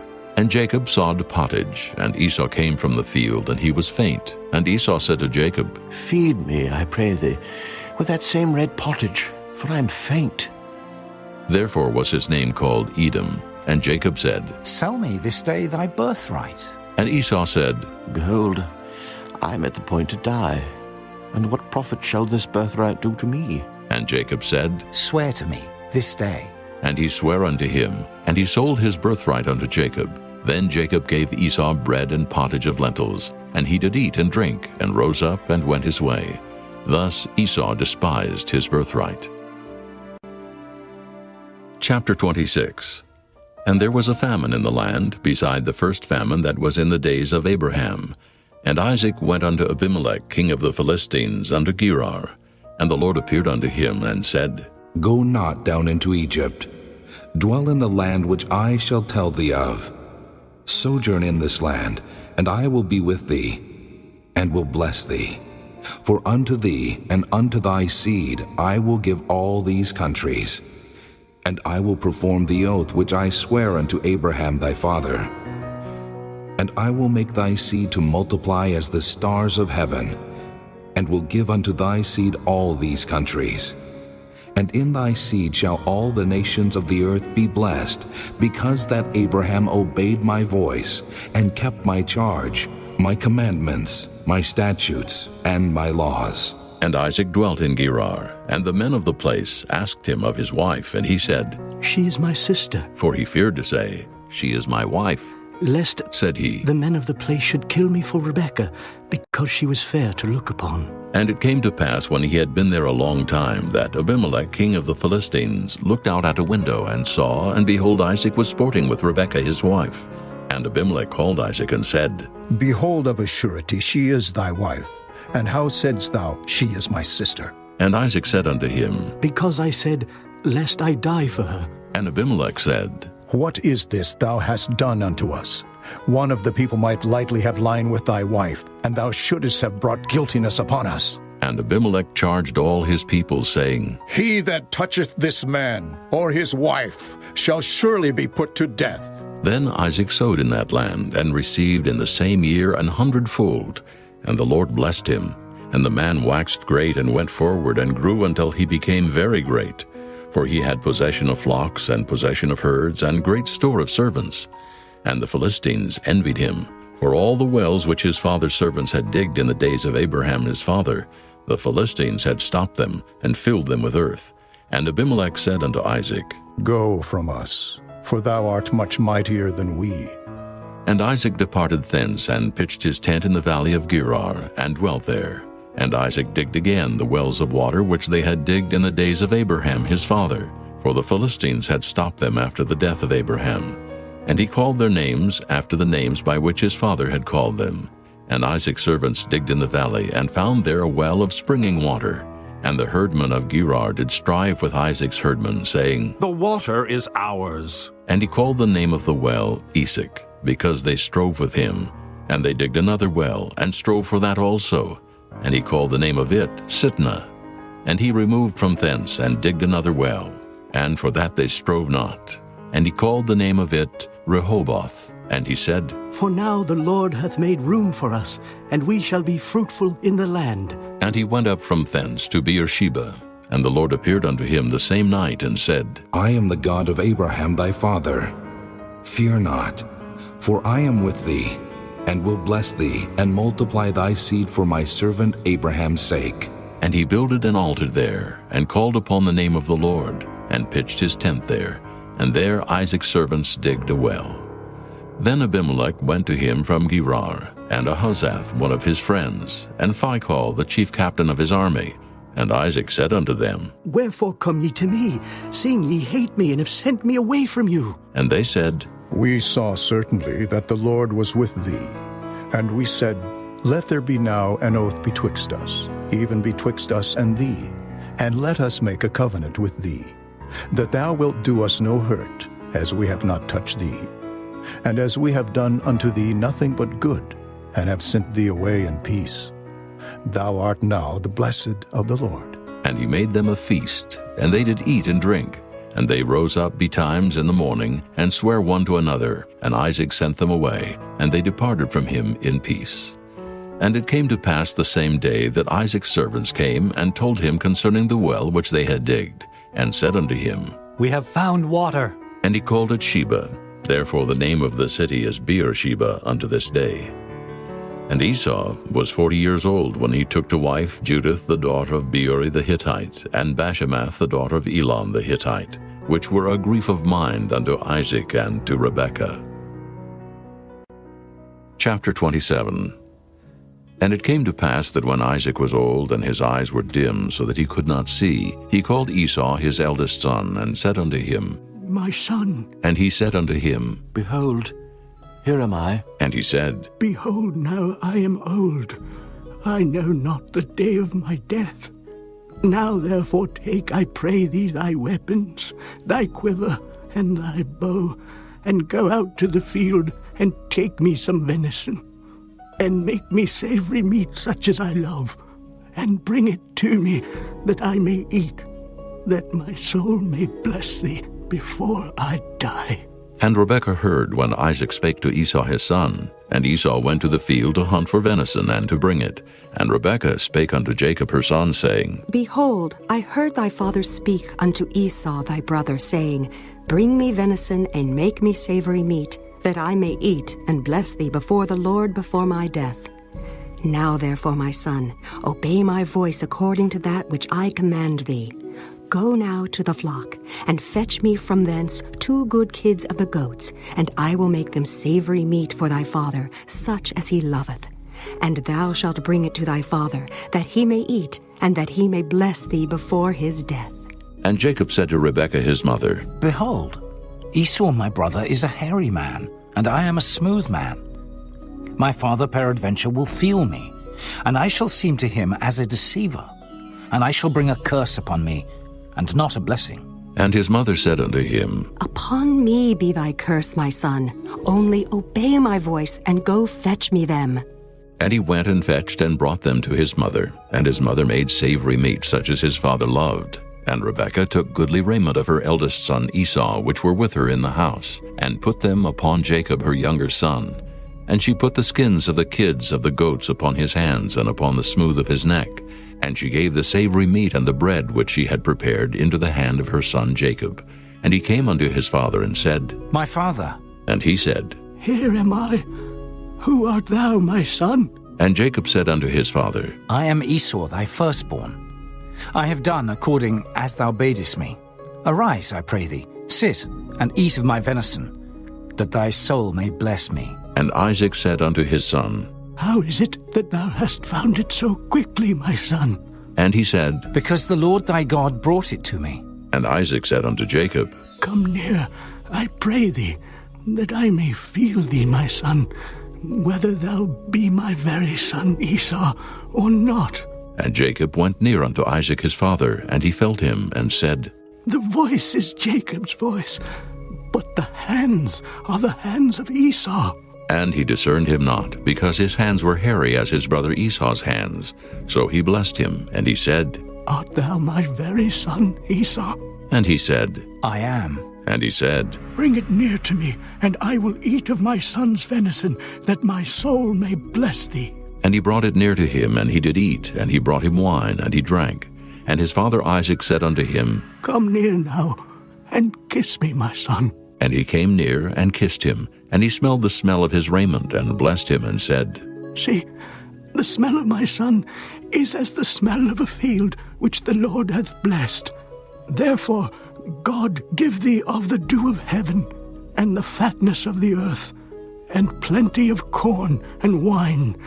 Let people serve thee, and nations bow down to thee. Be Lord over thy brethren, and let thy mother's sons bow down to thee. Cursed be every one that curseth thee, and blessed be he that blesseth thee. And it came to pass, as soon as Isaac had made an end of blessing Jacob, and Jacob was yet scarce gone out from the presence of Isaac his father, that Esau his brother came in from his hunting. And he also had made savory meat, and brought it unto his father, and said unto his father, Let my father arise, and eat of his son's venison, that thy soul may bless me. And Isaac his father said unto him, Who art thou? And he said, I am thy son, thy firstborn Esau. And Isaac trembled very exceedingly, and said, Where is he that hath taken venison, and brought it me? and I have eaten of all before thou camest, and have blessed him. Yea, and he shall be blessed. And when Esau heard the words of his father, he cried with a great and exceeding bitter cry, and said unto his father, Bless me, even me also, O my father. And he said, Thy brother came with subtlety, and hath taken away thy blessing. And he said, Is not he rightly named Jacob? For he hath supplanted me these 2 times. He took away my birthright, and behold, now he hath taken away my blessing. And he said, Hast thou not reserved a blessing for me? And Isaac answered and said unto Esau, Behold, I have made him thy lord, and all his brethren have I given to him for servants, and with corn and wine have I sustained him. And what shall I do now unto thee, my son? And Esau said unto his father, Hast thou but one blessing, my father? Bless me, even me also, O my father. And Esau lifted up his voice and wept. And Isaac his father answered and said unto him, Behold, thy dwelling shall be the fatness of the earth, and of the dew of heaven from above. And by thy sword shalt thou live, and shalt serve thy brother. And it shall come to pass, when thou shalt have the dominion, that thou shalt break his yoke from off thy neck. And Esau hated Jacob because of the blessing wherewith his father blessed him. And Esau said in his heart, The days of mourning for my father are at hand. Then will I slay my brother Jacob. And these words of Esau her elder son were told to Rebekah. And she sent and called Jacob her younger son, and said unto him, Behold, thy brother Esau, as touching thee, doth comfort himself, purposing to kill thee. Now therefore, my son, obey my voice, and arise, flee thou to Laban my brother to Haran, and tarry with him a few days, until thy brother's fury turn away, until thy brother's anger turn away from thee, and he forget that which thou hast done to him. Then I will send, and fetch thee from thence. Why should I be deprived also of you both in one day? And Rebekah said to Isaac, I am weary of my life because of the daughters of Heth. If Jacob take a wife of the daughters of Heth, such as these which are of the daughters of the land, what good shall my life do me? Chapter 28. And Isaac called Jacob, and blessed him, and charged him, and said unto him, Thou shalt not take a wife of the daughters of Canaan.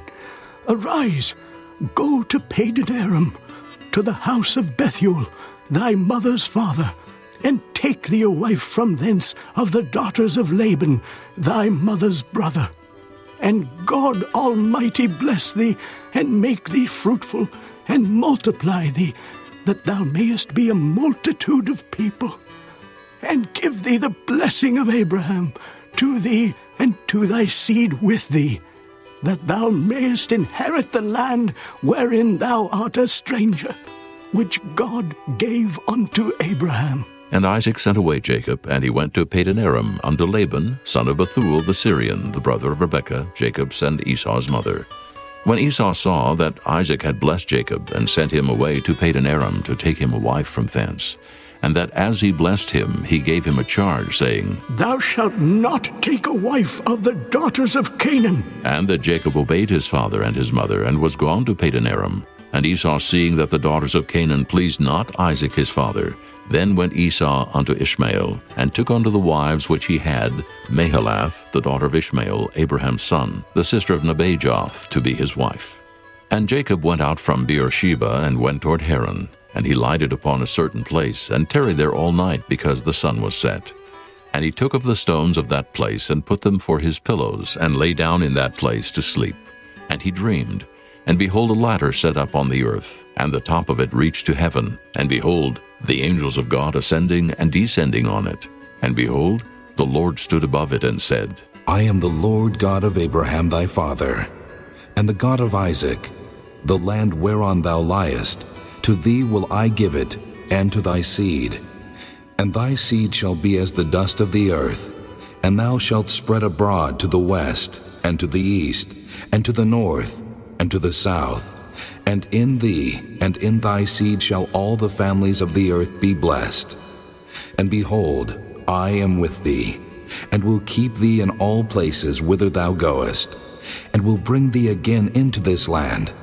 For I will not leave thee until I have done that which I have spoken to thee of. And Jacob awaked out of his sleep, and he said, Surely the Lord is in this place, and I knew it not. And he was afraid and said, How dreadful is this place! This is none other but the house of God, and this is the gate of heaven. And Jacob rose up early in the morning, and took the stone that he had put for his pillows, and set it up for a pillar, and poured oil upon the top of it. And he called the name of that place Bethel, but the name of that city was called Luz at the first. And Jacob vowed a vow, saying, If God will be with me, and will keep me in this way that I go, and will give me bread to eat and raiment to put on, so that I come again to my father's house in peace, then shall the Lord be my God. And this stone, which I have set for a pillar, shall be God's house. And of all that thou shalt give me, I will surely give the 10th unto thee. Chapter 29. Then Jacob went on his journey, and came into the land of the people of the east. And he looked, and behold, a well in the field. And lo, there were 3 flocks of sheep lying by it. For out of that well they watered the flocks. And a great stone was upon the well's mouth. And thither were all the flocks gathered. And they rolled the stone from the well's mouth, and watered the sheep, and put the stone again upon the well's mouth in his place. And Jacob said unto them, My brethren, whence be ye? And they said, Of Haran are we. And he said unto them, Know ye Laban, the son of Nahor? And they said, We know him. And he said unto them, Is he well? And they said, He is well, and behold, Rachel his daughter cometh with the sheep. And he said, Lo, it is yet high day, neither is it time that the cattle should be gathered together. Water ye the sheep, and go and feed them. And they said, We cannot, until all the flocks be gathered together, until they roll the stone from the well's mouth. Then we water the sheep.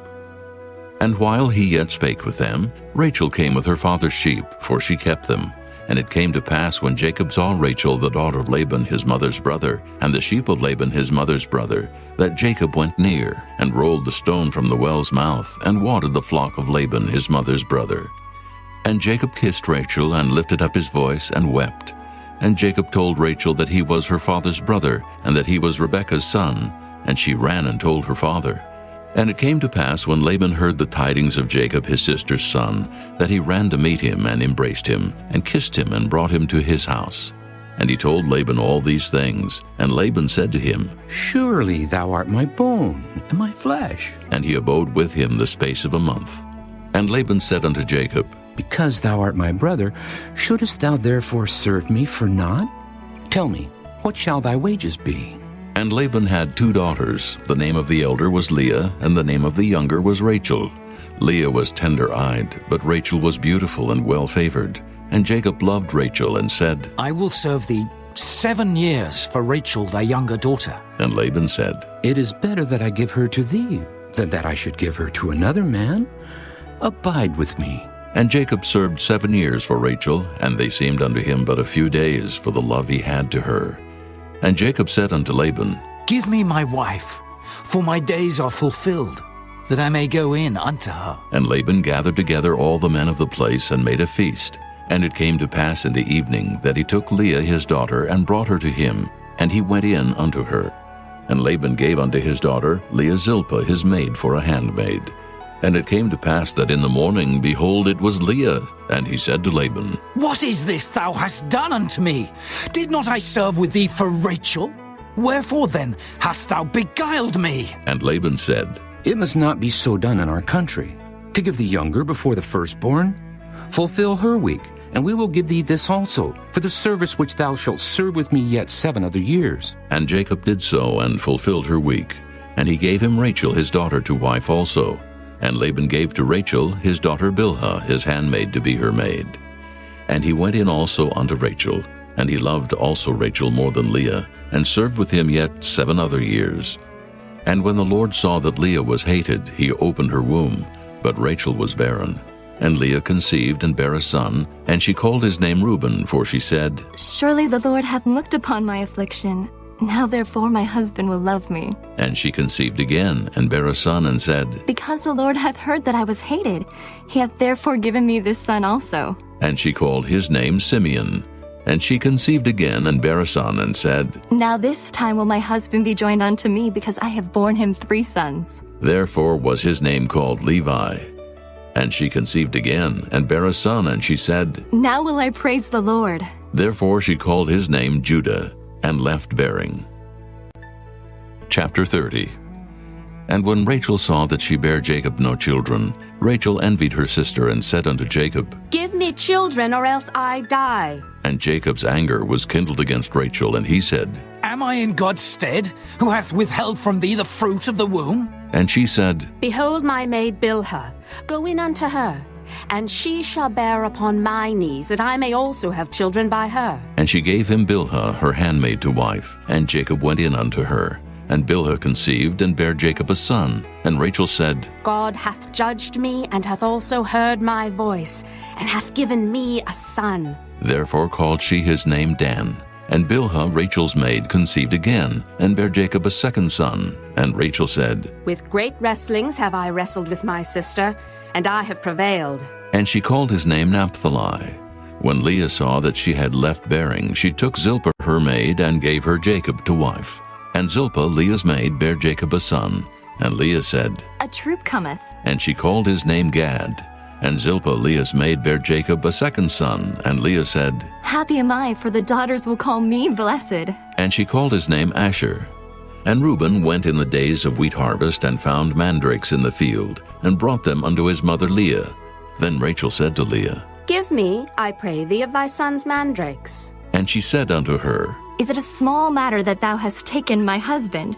And wouldest thou take away my son's mandrakes also? And Rachel said, Therefore he shall lie with thee tonight for thy son's mandrakes. And Jacob came out of the field in the evening, and Leah went out to meet him, and said, Thou must come in unto me, for surely I have hired thee with my son's mandrakes. And he lay with her that night. And God hearkened unto Leah, and she conceived, and bare Jacob the 5th son. And Leah said, God hath given me my hire, because I have given my maiden to my husband. And she called his name Issachar. And Leah conceived again, and bare Jacob the 6th son. And Leah said, God hath endued me with a good dowry. Now will my husband dwell with me, because I have borne him 6 sons. And she called his name Zebulun. And afterward she bare a daughter, and called her name Dinah. And God remembered Rachel, and God hearkened to her, and opened her womb. And she conceived, and bare a son, and said, God hath taken away my reproach. And she called his name Joseph, and said, The Lord shall add to me another son. And it came to pass, when Rachel had borne Joseph, that Jacob said unto Laban, Send me away, that I may go unto mine own place, and to my country. Give me my wives and my children, for whom I have served thee, and let me go. For thou knowest my service which I have done thee. And Laban said unto him, I pray thee, if I have found favor in thine eyes, tarry. For I have learned by experience that the Lord hath blessed me for thy sake. And he said, Appoint me thy wages, and I will give it. And he said unto him, Thou knowest how I have served thee, and how thy cattle was with me. For it was little which thou hadst before I came, and it is now increased unto a multitude. And the Lord hath blessed thee since my coming. And now when shall I provide for mine own house also? And he said, What shall I give thee? And Jacob said, Thou shalt not give me anything. If thou wilt do this thing for me, I will again feed and keep thy flock.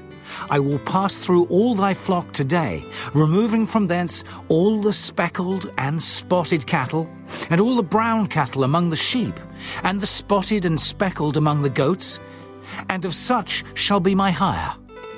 So shall my righteousness answer for me in time to come, when it shall come for my hire before thy face.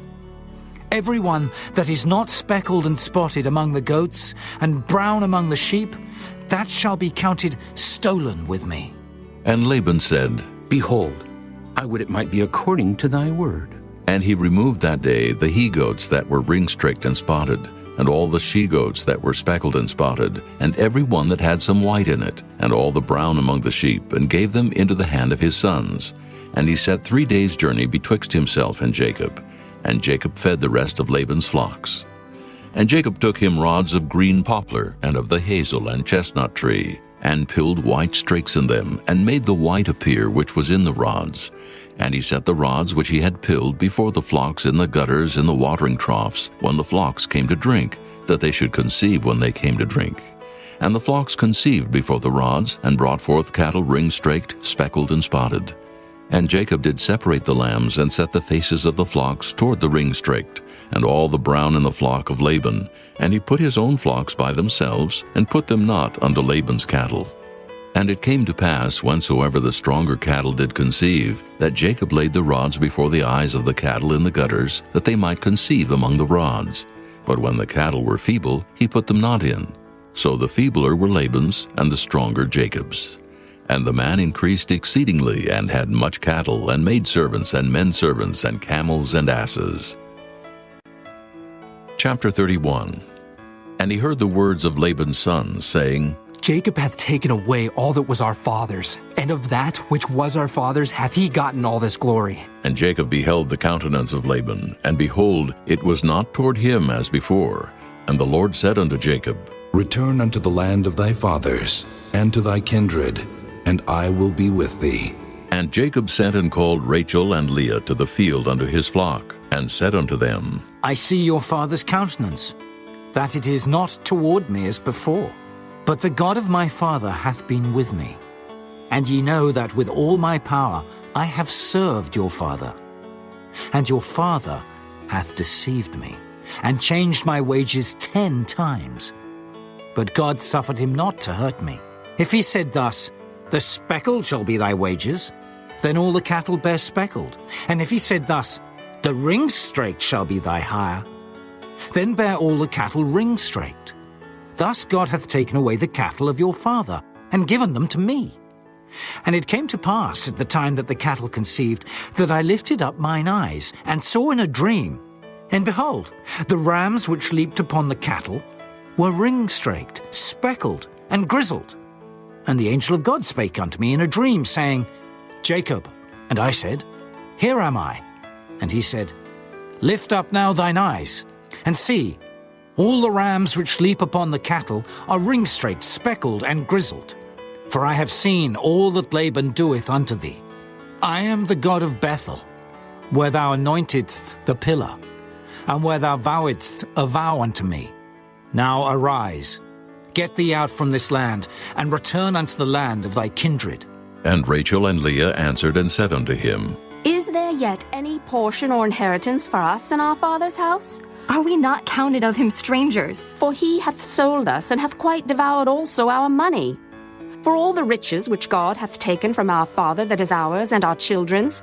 Now then, whatsoever God hath said unto thee, do. Then Jacob rose up and set his sons and his wives upon camels, and he carried away all his cattle, and all his goods which he had gotten, the cattle of his getting which he had gotten in Padan-aram, for to go to Isaac his father in the land of Canaan.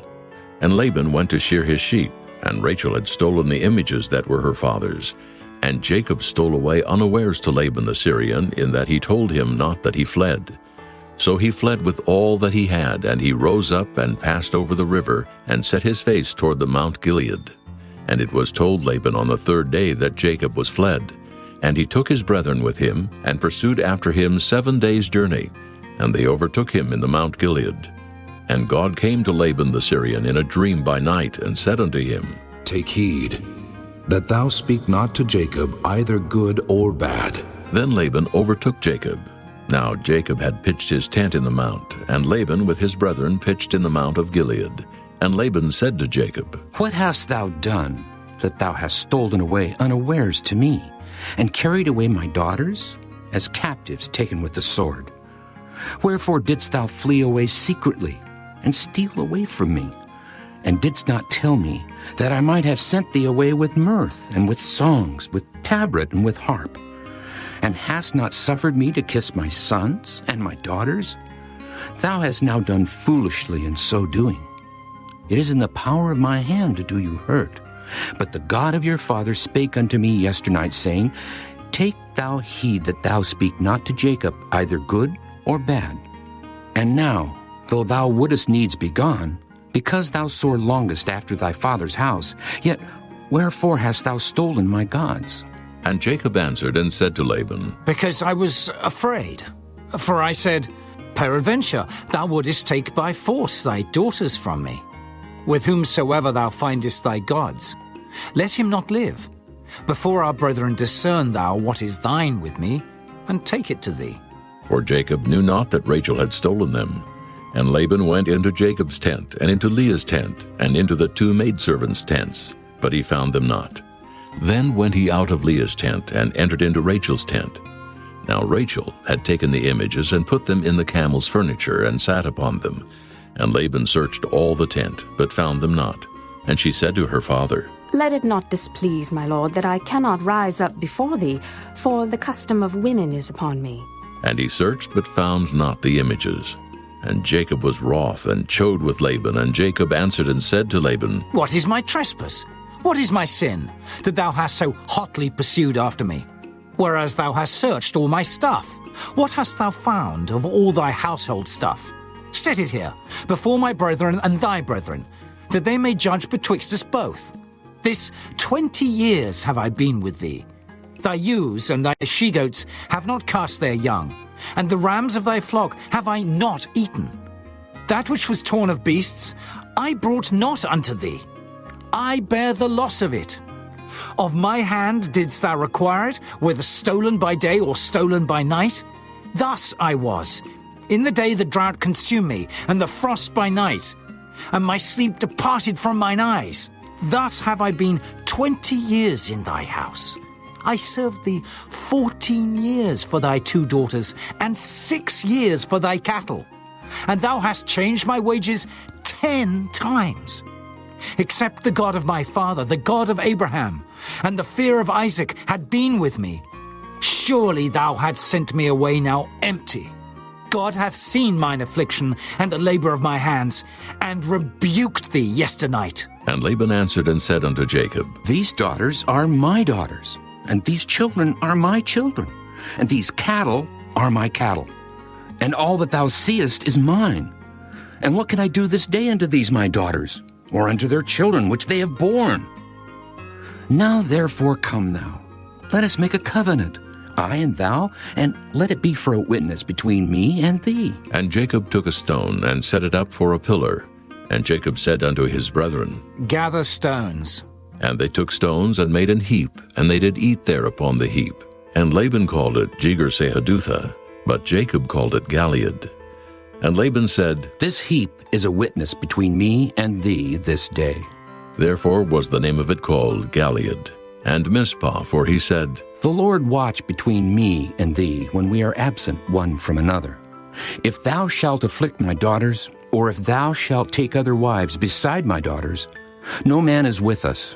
See, God is witness betwixt me and thee. And Laban said to Jacob, Behold this heap, and behold this pillar, which I have cast betwixt me and thee. This heap be witness, and this pillar be witness, that I will not pass over this heap to thee, and that thou shalt not pass over this heap and this pillar unto me for harm. The God of Abraham, and the God of Nahor, the God of their father, judge betwixt us. And Jacob sware by the fear of his father Isaac. Then Jacob offered sacrifice upon the mount, and called his brethren to eat bread. And they did eat bread, and tarried all night in the mount. And early in the morning Laban rose up, and kissed his sons and his daughters, and blessed them. And Laban departed, and returned unto his place. Chapter 32. And Jacob went on his way, and the angels of God met him. And when Jacob saw them, he said, This is God's host. And he called the name of that place Mahanaim. And Jacob sent messengers before him to Esau his brother, unto the land of Seir, the country of Edom. And he commanded them, saying, Thus shall ye speak unto my lord Esau. Thy servant Jacob saith thus, I have sojourned with Laban, and stayed there until now. And I have oxen and asses, flocks and men servants and women servants. And I have sent to tell my lord, that I may find grace in thy sight. And the messengers returned to Jacob, saying, We came to thy brother Esau, and also he cometh to meet thee, and 400 men with him. Then Jacob was greatly afraid and distressed. And he divided the people that was with him, and the flocks and herds and the camels, into 2 bands, and said, If Esau come to the one company and smite it, then the other company which is left shall escape. And Jacob said, O God of my father Abraham, and God of my father Isaac, the Lord which saidst unto me, Return unto thy country and to thy kindred, and I will deal well with thee. I am not worthy of the least of all the mercies, and of all the truth which thou hast showed unto thy servant. For with my staff I passed over this Jordan, and now I am become 2 bands. Deliver me, I pray thee, from the hand of my brother, from the hand of Esau. For I fear him, lest he will come and smite me, and the mother with the children. And thou saidst, I will surely do thee good, and make thy seed as the sand of the sea, which cannot be numbered for multitude. And he lodged there that same night, and took of that which came to his hand a present for Esau his brother, 200 she-goats and 20 he-goats, 200 ewes and 20 rams, 30 milch camels with their colts, 40 kine and 10 bulls, 20 she-asses and 10 foals. And he delivered them into the hand of his servants, every drove by themselves, and said unto his servants, Pass over before me, and put a space betwixt drove and drove. And he commanded the foremost, saying, When Esau my brother meeteth thee, and asketh thee, saying, Whose art thou, and whither goest thou, and whose are these before thee? Then thou shalt say, They be thy servant Jacob's. It is a present sent unto my lord Esau, and behold, also he is behind us. And so commanded he the second, and the third, and all that followed the drove, saying, On this manner shall ye speak unto Esau when ye find him. And say ye moreover, Behold, thy servant Jacob is behind us. For he said, I will appease him with the present that goeth before me, and afterward I will see his face. Peradventure he will accept of me. So went the present over before him, and himself lodged that night in the company. And he rose up that night, and took his 2 wives and his 2 women servants, and his 11 sons, and passed over the ford Jabbok.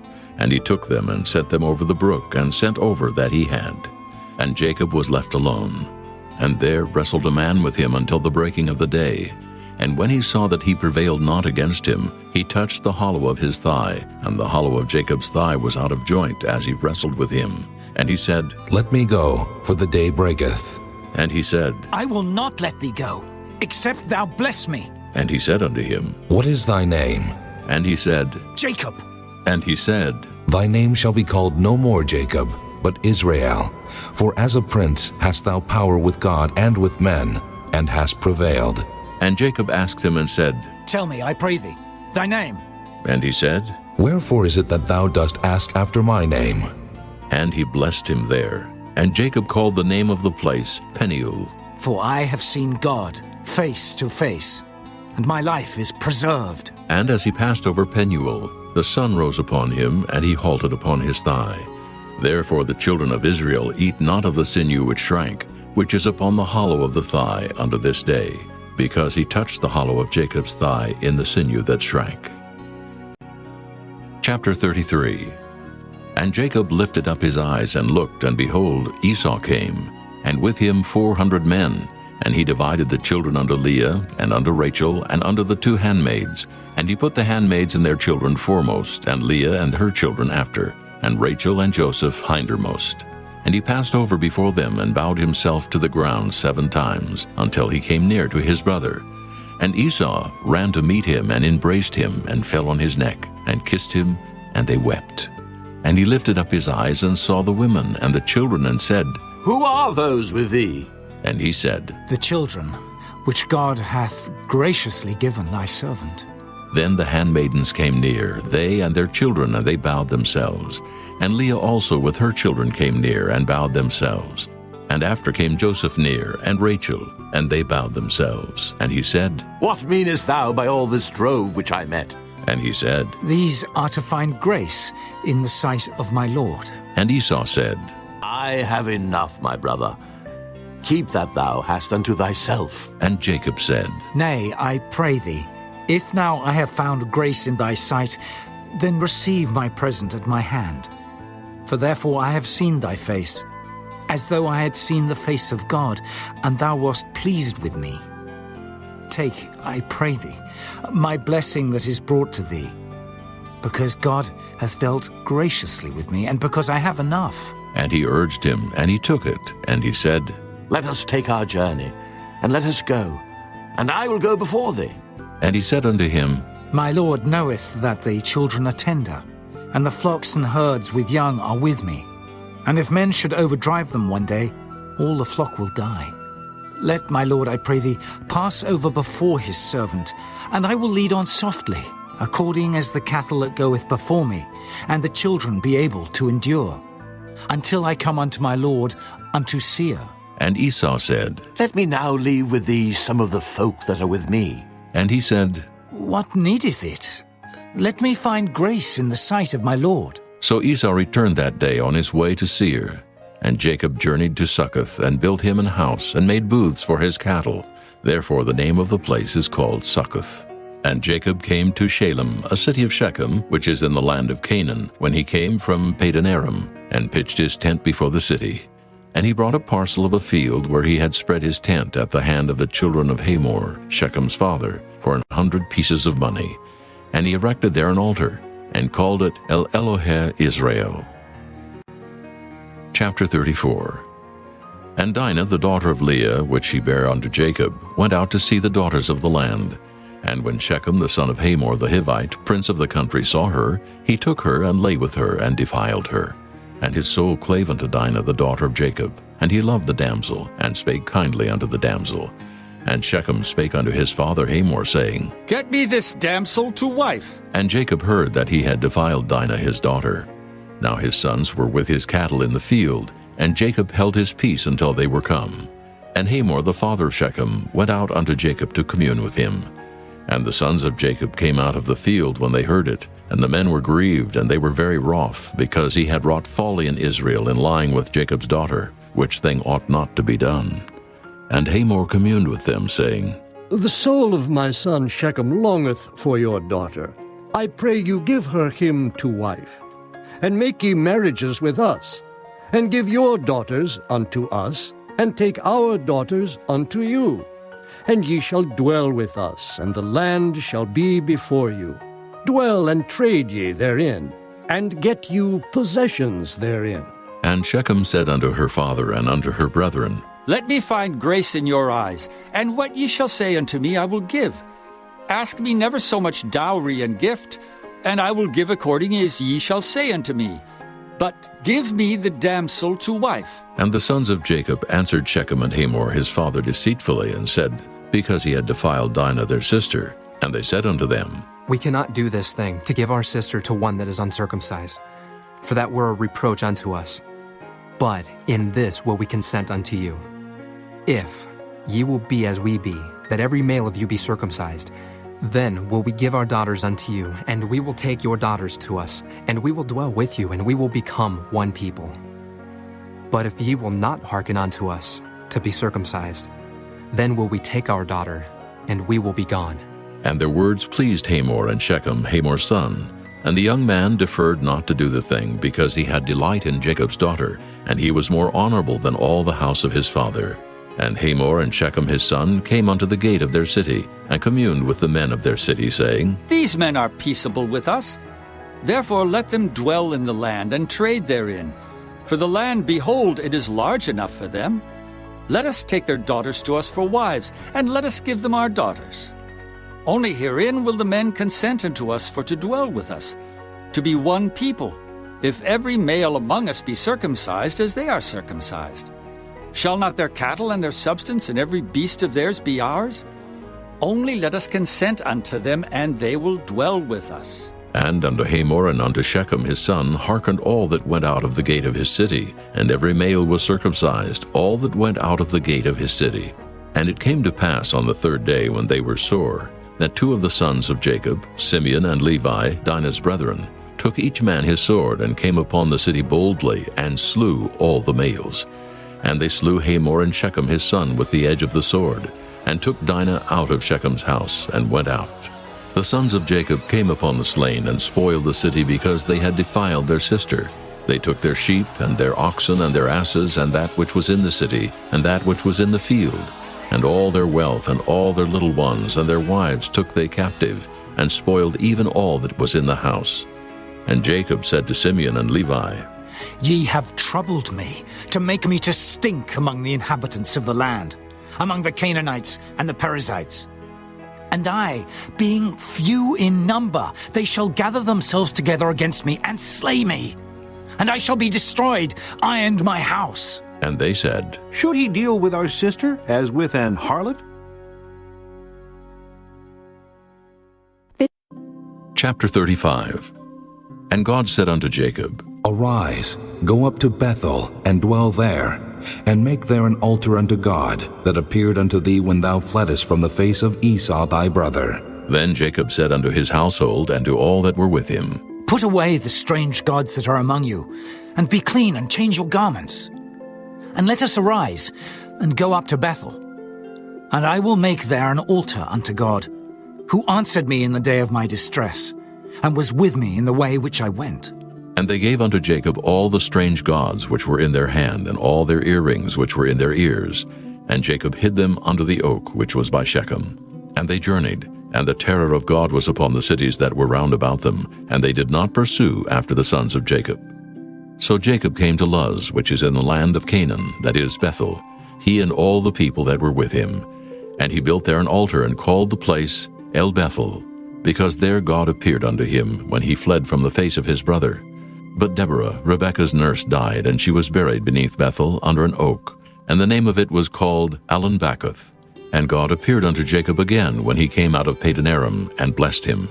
And God said unto him, Thy name is Jacob. Thy name shall not be called any more Jacob, but Israel shall be thy name. And he called his name Israel. And God said unto him, I am God Almighty. Be fruitful and multiply.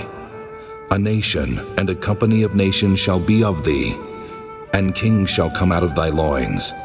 And the land which I gave Abraham and Isaac, to thee I will give it, and to thy seed after thee will I give the land. And God went up from him in the place where he talked with him. And Jacob set up a pillar in the place where he talked with him, even a pillar of stone. And he poured a drink offering thereon, and he poured oil thereon. And Jacob called the name of the place where God spake with him, Bethel. And they journeyed from Bethel, and there was but a little way to come to Ephrath. And Rachel travailed, and she had hard labor. And it came to pass when she was in hard labor, that the midwife said unto her, Fear not, thou shalt have this son also. And it came to pass as her soul was in departing, for she died, that she called his name Ben-Oni, but his father called him Benjamin. And Rachel died, and was buried in the way to Ephrath, which is Bethlehem. And Jacob set a pillar upon her grave, that is the pillar of Rachel's grave unto this day. And Israel journeyed, and spread his tent beyond the tower of Eder. And it came to pass, when Israel dwelt in that land, that Reuben went and lay with Bilhah his father's concubine, and Israel heard it. Now the sons of Jacob were 12. The sons of Leah, Reuben, Jacob's firstborn, and Simeon, and Levi, and Judah, and Issachar, and Zebulun. The sons of Rachel, Joseph, and Benjamin. And the sons of Bilhah, Rachel's handmaid, Dan, and Naphtali. And the sons of Zilpah, Leah's handmaid, Gad, and Asher. These are the sons of Jacob, which were born to him in Padan-aram. And Jacob came unto Isaac his father, unto Mamre, unto the city of Arba, which is Hebron, where Abraham and Isaac sojourned. And the days of Isaac were 180 years. And Isaac gave up the ghost and died, and was gathered unto his people, being old and full of days. And his sons Esau and Jacob buried him. Chapter 36. Now these are the generations of Esau, who is Edom. Esau took his wives of the daughters of Canaan, Adah, the daughter of Elon the Hittite, and Aholibamah, the daughter of Anah, the daughter of Zibeon the Hivite, and Bashemath, Ishmael's daughter, sister of Nebajoth. And Adah bare to Esau Eliphaz, and Bashemath bare Reuel, and Aholibamah bare Jeush, and Jaalam, and Korah. These are the sons of Esau, which were born unto him in the land of Canaan. And Esau took his wives and his sons and his daughters and all the persons of his house, and his cattle and all his beasts and all his substance which he had got in the land of Canaan, and went into the country from the face of his brother Jacob. For their riches were more than that they might dwell together, and the land wherein they were strangers could not bear them because of their cattle. Thus dwelt Esau in Mount Seir. Esau is Edom. And these are the generations of Esau, the father of the Edomites in Mount Seir. These are the names of Esau's sons: Eliphaz the son of Adah, the wife of Esau; Reuel the son of Bashemath, the wife of Esau; And the sons of Eliphaz were Teman, Omar, Zepho, and Gatam, and Kenaz. And Timnah was concubine to Eliphaz Esau's son, and she bare to Eliphaz Amalek. These were the sons of Adah, Esau's wife. And these are the sons of Reuel, Nahath and Zerah, Shammah and Mizah. These were the sons of Bashemath, Esau's wife. And these were the sons of Aholibamah, the daughter of Anah, the daughter of Zibeon, Esau's wife. And she bare to Esau Jeush, and Jaolam, and Korah. These were dukes of the sons of Esau. The sons of Eliphaz, the firstborn son of Esau, Duke Teman, Duke Omar, Duke Zepho, Duke Kenaz, Duke Korah, Duke Gatam, and Duke Amalek. These are the dukes that came of Eliphaz in the land of Edom. These were the sons of Adah. And these are the sons of Reuel, Esau's son, Duke Nahath, Duke Zerah, Duke Shammah, Duke Mizah. These are the dukes that came of Reuel in the land of Edom. These are the sons of Bashemath, Esau's wife. And these are the sons of Aholibamah, Esau's wife, Duke Jeush, Duke Jaolam, Duke Korah. These were the dukes that came of Aholibamah, the daughter of Anah, Esau's wife. These are the sons of Esau, who is Edom, and these are their dukes. These are the sons of Seir the Horite, who inhabited the land, Lotan, and Shobal, and Zibeon, and Anah, and Dishon, and Ezer, and Dishan. These are the dukes of the Horites, the children of Seir in the land of Edom. And the children of Lotan were Hori, and Hemam, and Lotan's sister was Timnah. And the children of Shobal were these, Alvan, and Manahath, and Ebal, Shepho, and Onam. And these are the children of Zibeon, both Ajah and Anah. This was that Anah that found the mules in the wilderness, as he fed the asses of Zibeon his father. And the children of Anah were these, Dishon and Aholibamah, the daughter of Anah. And these are the children of Dishon, Hemdan, and Eshban, and Ithran, and Kiran. The children of Ezer are these, Bilhan, and Zaavan, and Achan. The children of Dishan are these, Uz, and Aaron. These are the dukes that came of the Horites, Duke Lotan, Duke Shobal, Duke Zibeon, Duke Anah, Duke Dishon, Duke Anah, Duke Dishan. These are the dukes that came of Hori, among their dukes in the land of Seir. And these are the kings that reigned in the land of Edom before there reigned any king over the children of Israel. And Bela the son of Beor reigned in Edom, and the name of his city was Dinhabah. And Bela died, and Jobab the son of Zerah of Bozrah reigned in his stead. And Jobab died, and Husham of the land of Temani reigned in his stead. And Husham died, and Hadad the son of Bedad, who smote Midian in the field of Moab, reigned in his stead. And the name of his city was Avith. And Hadad died, and Samlah of Masrekah reigned in his stead. And Samlah died, and Saul of Rehoboth by the river reigned in his stead. And Saul died, and Baal-Hanan the son of Achbor reigned in his stead. And Baal-Hanan the son of Achbor died, and Hadar reigned in his stead. And the name of his city was Pu, and his wife's name was Mehetabel, the daughter of Matred, the daughter of Mezahab. And these are the names of the dukes that came of Esau, according to their families, after their places, by their names: Duke Timnah, Duke Alva, Duke Jetheth, Duke Aholibamah, Duke Elah, Duke Pinon, Duke Kenaz, Duke Teman, Duke Mibzar, Duke Magdiel, Duke Iram. These be the dukes of Edom, according to their habitations in the land of their possession. He is Esau, the father of the Edomites. Chapter 37. And Jacob dwelt in the land wherein his father was a stranger, in the land of Canaan. These are the generations of Jacob. Joseph, being 17 years old, was feeding the flock with his brethren, and the lad was with the sons of Bilhah, and with the sons of Zilpah his father's wives. And Joseph brought unto his father their evil report. Now Israel loved Joseph more than all his children, because he was the son of his old age, and he made him a coat of many colors. And when his brethren saw that their father loved him more than all his brethren, they hated him, and could not speak peaceably unto him. And Joseph dreamed a dream, and he told it his brethren, and they hated him yet the more. And he said unto them, Hear, I pray you, this dream which I have dreamed. For behold, we were binding sheaves in the field, and lo, my sheaf arose, and also stood upright.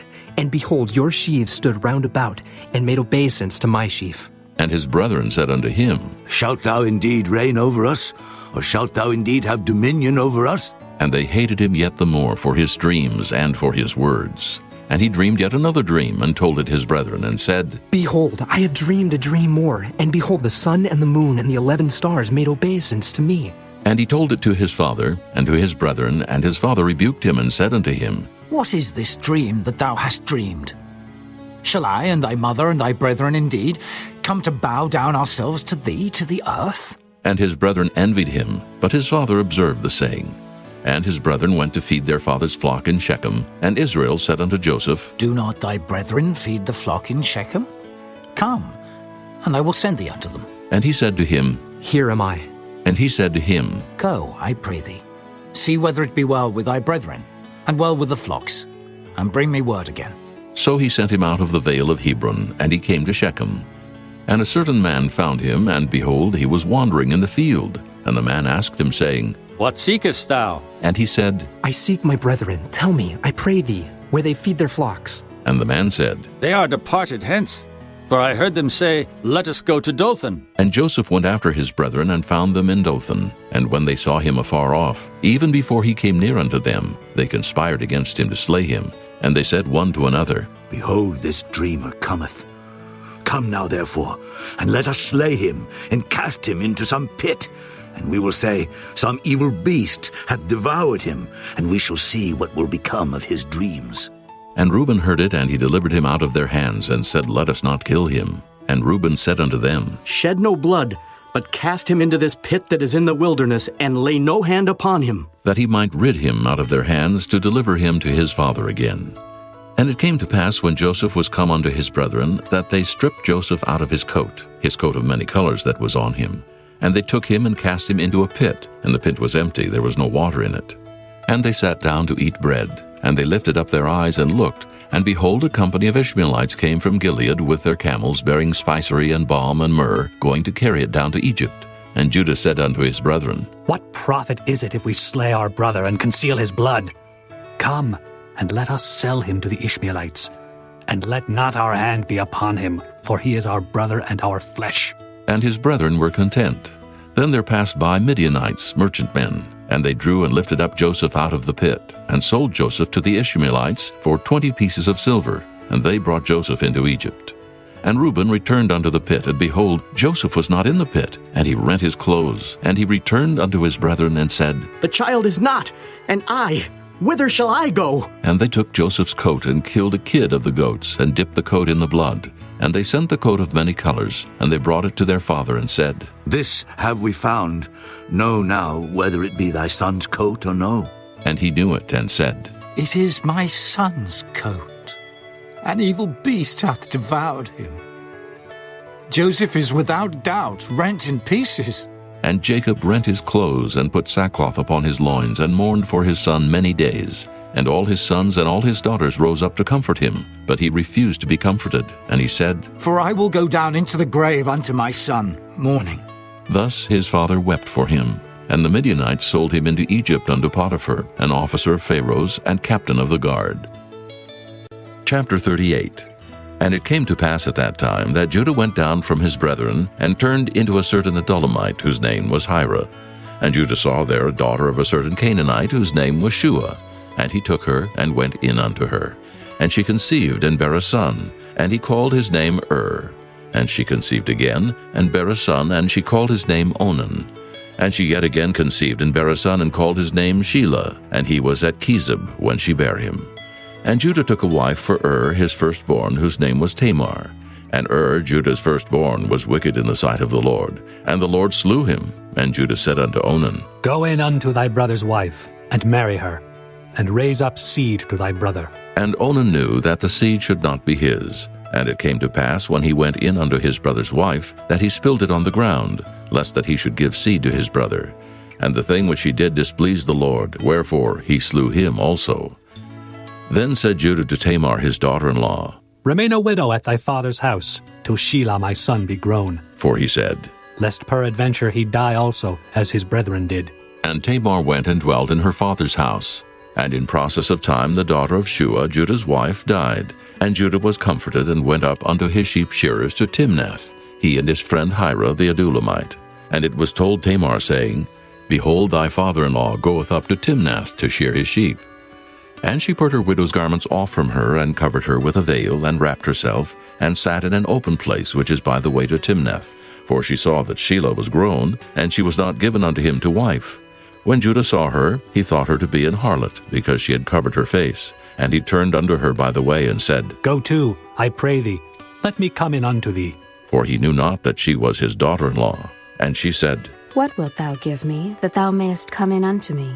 And he said, I will send thee a kid from the flock. And she said, Wilt thou give me a pledge till thou send it? And he said, What pledge shall I give thee? And she said, Thy signet, and thy bracelets, and thy staff that is in thine hand. And he gave it her, and came in unto her, and she conceived by him.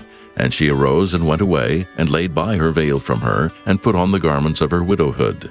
And Judah sent the kid by the hand of his friend the Adullamite to receive his pledge from the woman's hand. But he found her not. Then he asked the men of that place, saying, Where is the harlot that was openly by the wayside? And they said, There was no harlot in this place. And he returned to Judah and said, I cannot find her. And also the men of the place said that there was no harlot in this place. And Judah said, Let her take it to her, lest we be shamed. Behold, I sent this kid, and thou hast not found her. And it came to pass about 3 months after, that it was told Judah, saying, Tamar thy daughter-in-law hath played the harlot, and also, behold, she is with child by whoredom. And Judah said, Bring her forth, and let her be burnt. When she was brought forth, she sent to her father-in-law, saying, By the man whose these are am I with child. And she said, Discern, I pray thee, whose are these, the signet and bracelets and staff? And Judah acknowledged them and said, She hath been more righteous than I, because that I gave her not to Shelah my son. And he knew her again no more. And it came to pass in the time of her travail, that, behold, twins were in her womb. And it came to pass when she travailed, that the one put out his hand, and the midwife took and bound upon his hand a scarlet thread, saying, This came out first. And it came to pass, as he drew back his hand, that, behold, his brother came out. And she said, How hast thou broken forth? This breach be upon thee. Therefore his name was called Pharez. And afterward came out his brother, that had the scarlet thread upon his hand, and his name was called Zerah. Chapter 39. And Joseph was brought down to Egypt, and Potiphar, an officer of Pharaoh, captain of the guard, an Egyptian, bought him of the hands of the Ishmaelites, which had brought him down thither. And the Lord was with Joseph, and he was a prosperous man, and he was in the house of his master the Egyptian. And his master saw that the Lord was with him, and that the Lord made all that he did to prosper in his hand. And Joseph found grace in his sight, and he served him. And he made him overseer over his house, and all that he had he put into his hand. And it came to pass from the time that he had made him overseer in his house, and over all that he had, that the Lord blessed the Egyptian's house for Joseph's sake. And the blessing of the Lord was upon all that he had in the house and in the field. And he left all that he had in Joseph's hand, and he knew not aught he had, save the bread which he did eat. And Joseph was a goodly person, and well favored. And it came to pass after these things, that his master's wife cast her eyes upon Joseph, and she said, Lie with me. But he refused, and said unto his master's wife, Behold, my master wotteth not what is with me in the house, and he hath committed all that he hath to my hand. There is none greater in this house than I, neither hath he kept back anything from me but thee, because thou art his wife. How then can I do this great wickedness and sin against God? And it came to pass, as she spake to Joseph day by day, that he hearkened not unto her to lie by her, or to be with her. And it came to pass about this time, that Joseph went into the house to do his business, and there was none of the men of the house there within. And she caught him by his garment, saying, Lie with me. And he left his garment in her hand, and fled, and got him out. And it came to pass, when she saw that he had left his garment in her hand, and was fled forth, that she called unto the men of her house, and spake unto them, saying, See, he hath brought in an Hebrew unto us to mock us. He came in unto me to lie with me, and I cried with a loud voice. And it came to pass, when he heard that I lifted up my voice and cried, that he left his garment with me, and fled, and got him out. And she laid up his garment by her until his lord came home. And she spake unto him according to these words, saying, The Hebrew servant which thou hast brought unto us came in unto me to mock me. And it came to pass, as I lifted up my voice and cried, that he left his garment with me and fled out. And it came to pass, when his master heard the words of his wife, which she spake unto him, saying, After this manner did thy servant to me. That his wrath was kindled. And Joseph's master took him and put him into the prison, a place where the king's prisoners were bound, and he was there in the prison. But the Lord was with Joseph, and showed him mercy, and gave him favor in the sight of the keeper of the prison. And the keeper of the prison committed to Joseph's hand all the prisoners that were in the prison, and whatsoever they did there, he was the doer of it. The keeper of the prison looked not to anything that was under his hand, because the Lord was with him, and that which he did, the Lord made it to prosper. Chapter 40. And it came to pass after these things, that the butler of the king of Egypt and his baker had offended their lord the king of Egypt. And Pharaoh was wroth against two of his officers, against the chief of the butlers, and against the chief of the bakers. And he put them in ward in the house of the captain of the guard into the prison, the place where Joseph was bound. And the captain of the guard charged Joseph with them, and he served them. And they continued a season in ward. And they dreamed a dream, both of them, each man his dream in one night, each man according to the interpretation of his dream, the butler and the baker of the king of Egypt, which were bound in the prison. And Joseph came in unto them in the morning, and looked upon them, and behold, they were sad. And he asked Pharaoh's officers that were with him in the ward of his lord's house, saying, Wherefore look ye so sadly today? And they said unto him, We have dreamed a dream, and there is no interpreter of it. And Joseph said unto them, Do not interpretations belong to God? Tell me them, I pray you. And the chief butler told his dream to Joseph, and said to him, In my dream, behold, a vine was before me, and in the vine were 3 branches, and it was as though it budded, and her blossoms shot forth, and the clusters thereof brought forth ripe grapes. And Pharaoh's cup was in my hand, and I took the grapes and pressed them into Pharaoh's cup, and I gave the cup into Pharaoh's hand. And Joseph said unto him, This is the interpretation of it. The 3 branches are 3 days. Yet within 3 days shall Pharaoh lift up thine head, and restore thee unto thy place. And thou shalt deliver Pharaoh's cup into his hand, after the former manner when thou wast his butler. But think on me when it shall be well with thee, and show kindness, I pray thee, unto me, and make mention of me unto Pharaoh, and bring me out of this house. For indeed I was stolen away out of the land of the Hebrews, and here also have I done nothing that they should put me into the dungeon. When the chief baker saw that the interpretation was good, he said unto Joseph, I also was in my dream, and behold, I had 3 white baskets on my head, and in the uppermost basket there was of all manner of bake meats for Pharaoh, and the birds did eat them out of the basket upon my head. And Joseph answered and said, This is the interpretation thereof.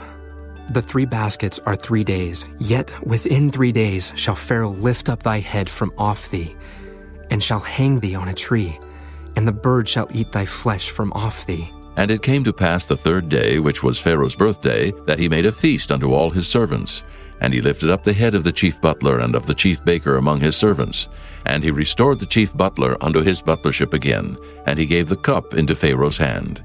But he hanged the chief baker, as Joseph had interpreted to them. Yet did not the chief butler remember Joseph, but forgat him.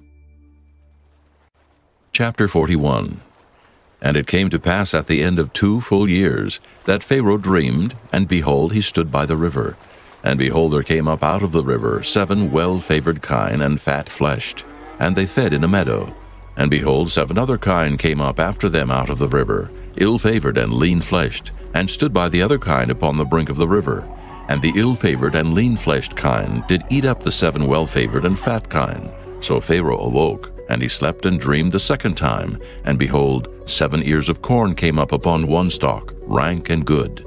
And behold, 7 thin ears, and blasted with the east wind, sprung up after them. And the 7 thin ears devoured the 7 rank and full ears. And Pharaoh awoke, and behold, it was a dream.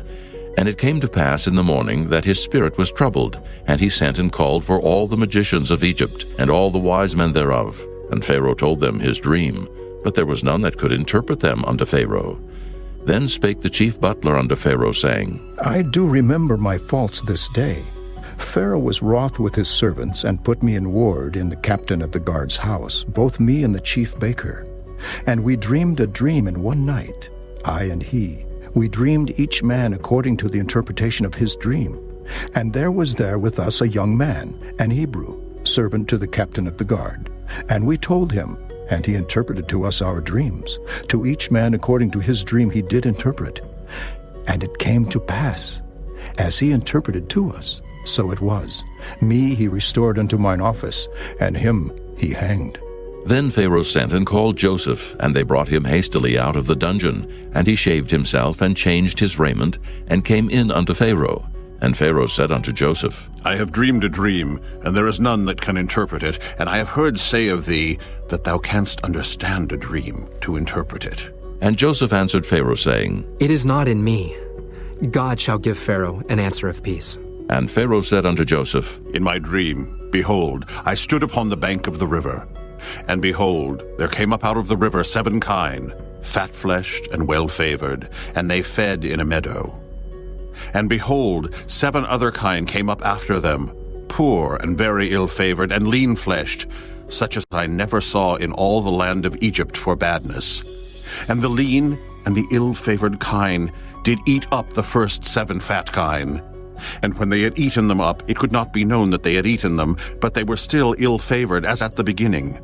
So I awoke, and I saw in my dream, and behold, 7 ears came up in one stalk, full and good. And behold, 7 ears withered, thin, and blasted with the east wind sprung up after them. And the thin ears devoured the 7 good ears, and I told this unto the magicians, but there was none that could declare it to me. And Joseph said unto Pharaoh, The dream of Pharaoh is one. God hath showed Pharaoh what he is about to do. The 7 good kine are 7 years, and the 7 good ears are 7 years. The dream is one. And the 7 thin and ill-favored kine that came up after them are 7 years. And the 7 empty ears blasted with the east wind shall be 7 years of famine. This is the thing which I have spoken unto Pharaoh.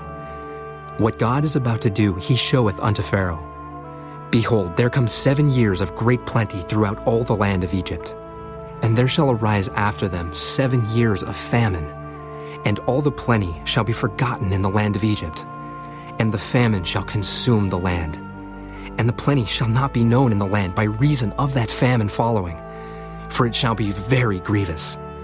And for that the dream was doubled unto Pharaoh twice. It is because the thing is established by God, and God will shortly bring it to pass. Now, therefore, let Pharaoh look out, a man discreet and wise, and set him over the land of Egypt. Let Pharaoh do this, and let him appoint officers over the land, and take up the 5th part of the land of Egypt in the 7 plenteous years. And let them gather all the food of those good years that come, and lay up corn under the hand of Pharaoh. And let them keep food in the cities. And that food shall be for store to the land against the 7 years of famine, which shall be in the land of Egypt, that the land perish not through the famine. And the thing was good in the eyes of Pharaoh, and in the eyes of all his servants. And Pharaoh said unto his servants, Can we find such a one as this is, a man in whom the Spirit of God is? And Pharaoh said unto Joseph, Forasmuch as God hath showed thee all this, there is none so discreet and wise as thou art. Thou shalt be over my house, and according unto thy word shall all my people be ruled. Only in the throne will I be greater than thou. And Pharaoh said unto Joseph, See, I have set thee over all the land of Egypt. And Pharaoh took off his ring from his hand, and put it upon Joseph's hand, and arrayed him in vestures of fine linen, and put a gold chain about his neck. And he made him to ride in the 2nd chariot which he had. And they cried before him, Bow the knee. And he made him ruler over all the land of Egypt. And Pharaoh said unto Joseph, I am Pharaoh, and without thee shall no man lift up his hand or foot in all the land of Egypt. And Pharaoh called Joseph's name Zaphanath-Paneah, and he gave him to wife Asenath, the daughter of Potipherah, priest of On. And Joseph went out over all the land of Egypt. And Joseph was 30 years old when he stood before Pharaoh king of Egypt. And Joseph went out from the presence of Pharaoh, and went throughout all the land of Egypt. And in the 7 plenteous years the earth brought forth by handfuls. And he gathered up all the food of the 7 years which were in the land of Egypt, and laid up the food in the cities. The food of the field which was round about every city laid he up in the same. And Joseph gathered corn as the sand of the sea, very much, until he left numbering, for it was without number. And unto Joseph were born 2 sons before the years of famine came, which Asenath, the daughter of Potipherah, priest of On, bare unto him. And Joseph called the name of the firstborn Manasseh. For God, said he, hath made me forget all my toil, and all my father's house. And the name of the second called he Ephraim. For God hath caused me to be fruitful in the land of my affliction. And the 7 years of plenteousness that was in the land of Egypt were ended, and the 7 years of dearth began to come, according as Joseph had said. And the dearth was in all lands, but in all the land of Egypt there was bread. And when all the land of Egypt was famished, the people cried to Pharaoh for bread. And Pharaoh said unto all the Egyptians, Go unto Joseph, what he saith to you, do. And the famine was over all the face of the earth. And Joseph opened all the storehouses, and sold unto the Egyptians. And the famine waxed sore in the land of Egypt. And all countries came into Egypt to Joseph for to buy corn, because that the famine was so sore in all lands. Chapter 42. Now when Jacob saw that there was corn in Egypt, Jacob said unto his sons, Why do ye look one upon another? And he said, Behold, I have heard that there is corn in Egypt.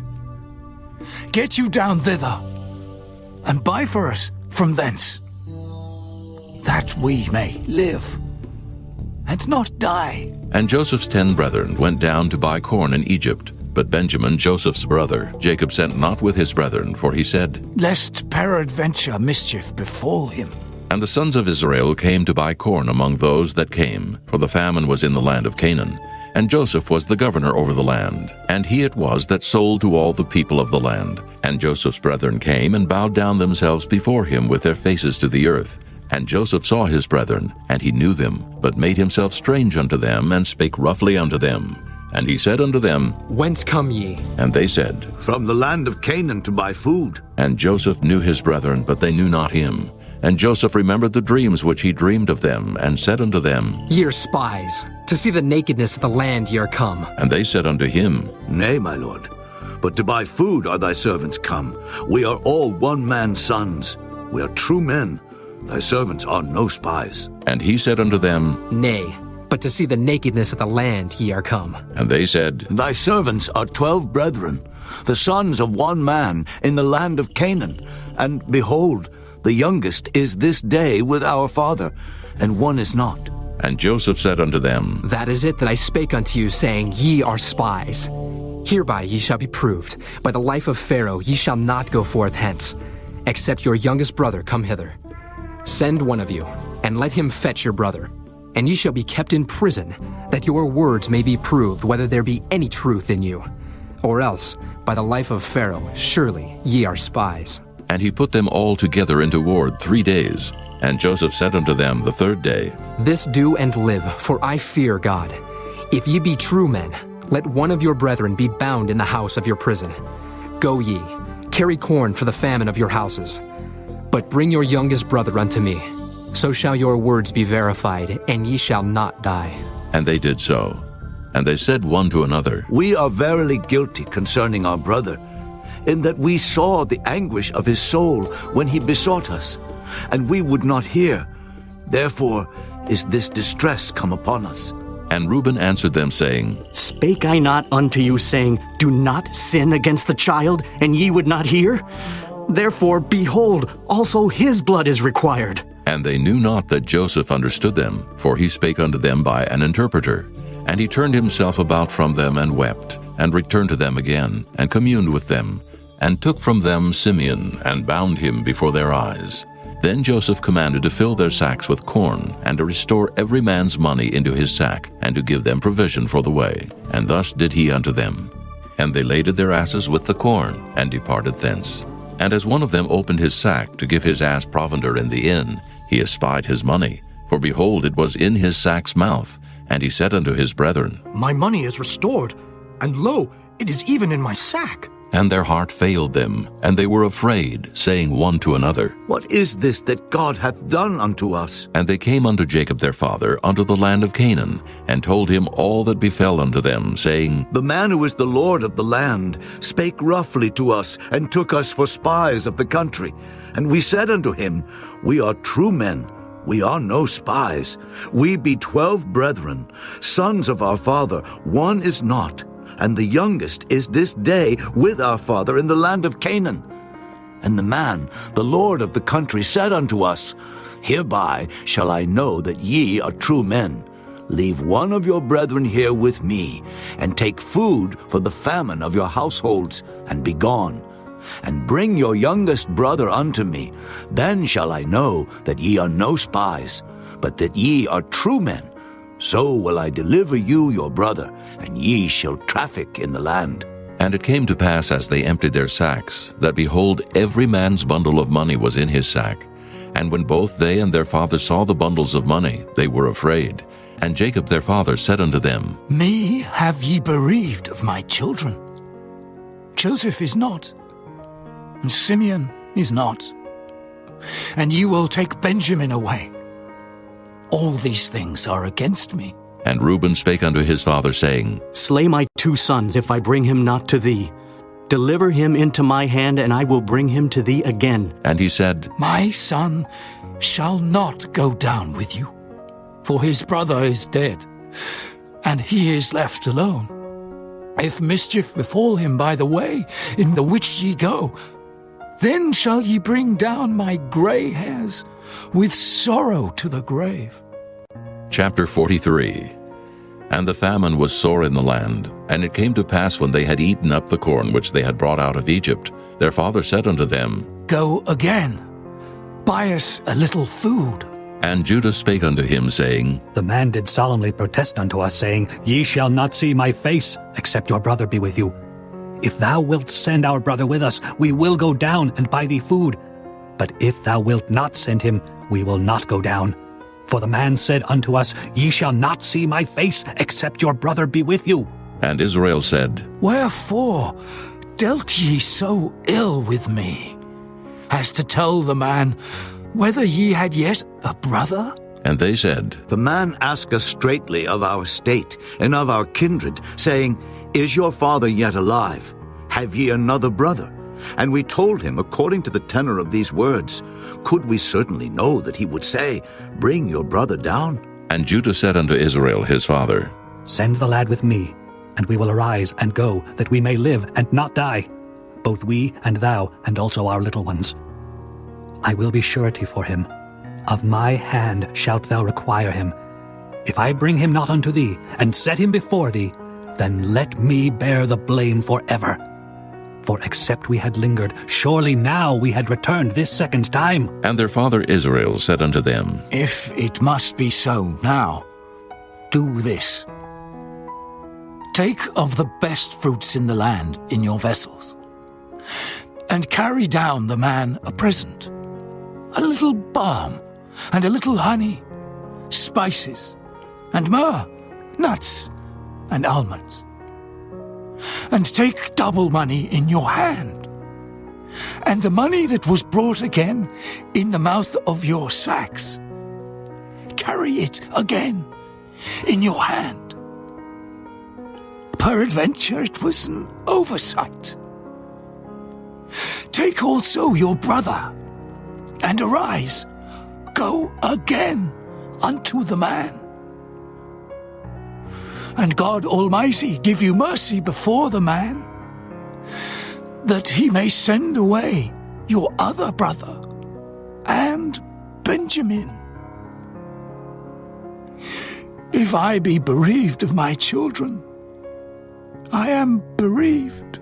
And the men took that present, and they took double money in their hand, and Benjamin, and rose up and went down to Egypt, and stood before Joseph. And when Joseph saw Benjamin with them, he said to the ruler of his house, Bring these men home, and slay, and make ready, for these men shall dine with me at noon. And the man did as Joseph bade, and the man brought the men into Joseph's house. And the men were afraid, because they were brought into Joseph's house. And they said, Because of the money that was returned in our sacks at the first time are we brought in, that he may seek occasion against us, and fall upon us, and take us for bondmen, and our asses. And they came near to the steward of Joseph's house, and they communed with him at the door of the house, and said, Oh, sir, we came indeed down at the first time to buy food. And it came to pass, when we came to the inn, that we opened our sacks, and behold, every man's money was in the mouth of his sack, our money in full weight, and we have brought it again in our hand. And other money have we brought down in our hands to buy food. We cannot tell who put our money in our sacks. And he said, Peace be to you, fear not. Your God and the God of your father hath given you treasure in your sacks. I had your money. And he brought Simeon out unto them. And the man brought the men into Joseph's house, and gave them water, and they washed their feet. And he gave their asses provender. And they made ready the present against Joseph came at noon, for they heard that they should eat bread there. And when Joseph came home, they brought him the present which was in their hand into the house, and bowed themselves to him to the earth. And he asked them of their welfare, and said, Is your father well, the old man of whom ye spake?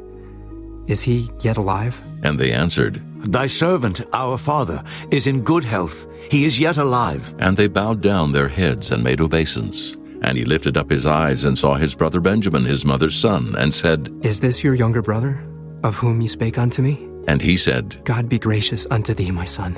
And Joseph made haste, for his bowels did yearn upon his brother. And he sought where to weep, and he entered into his chamber and wept there.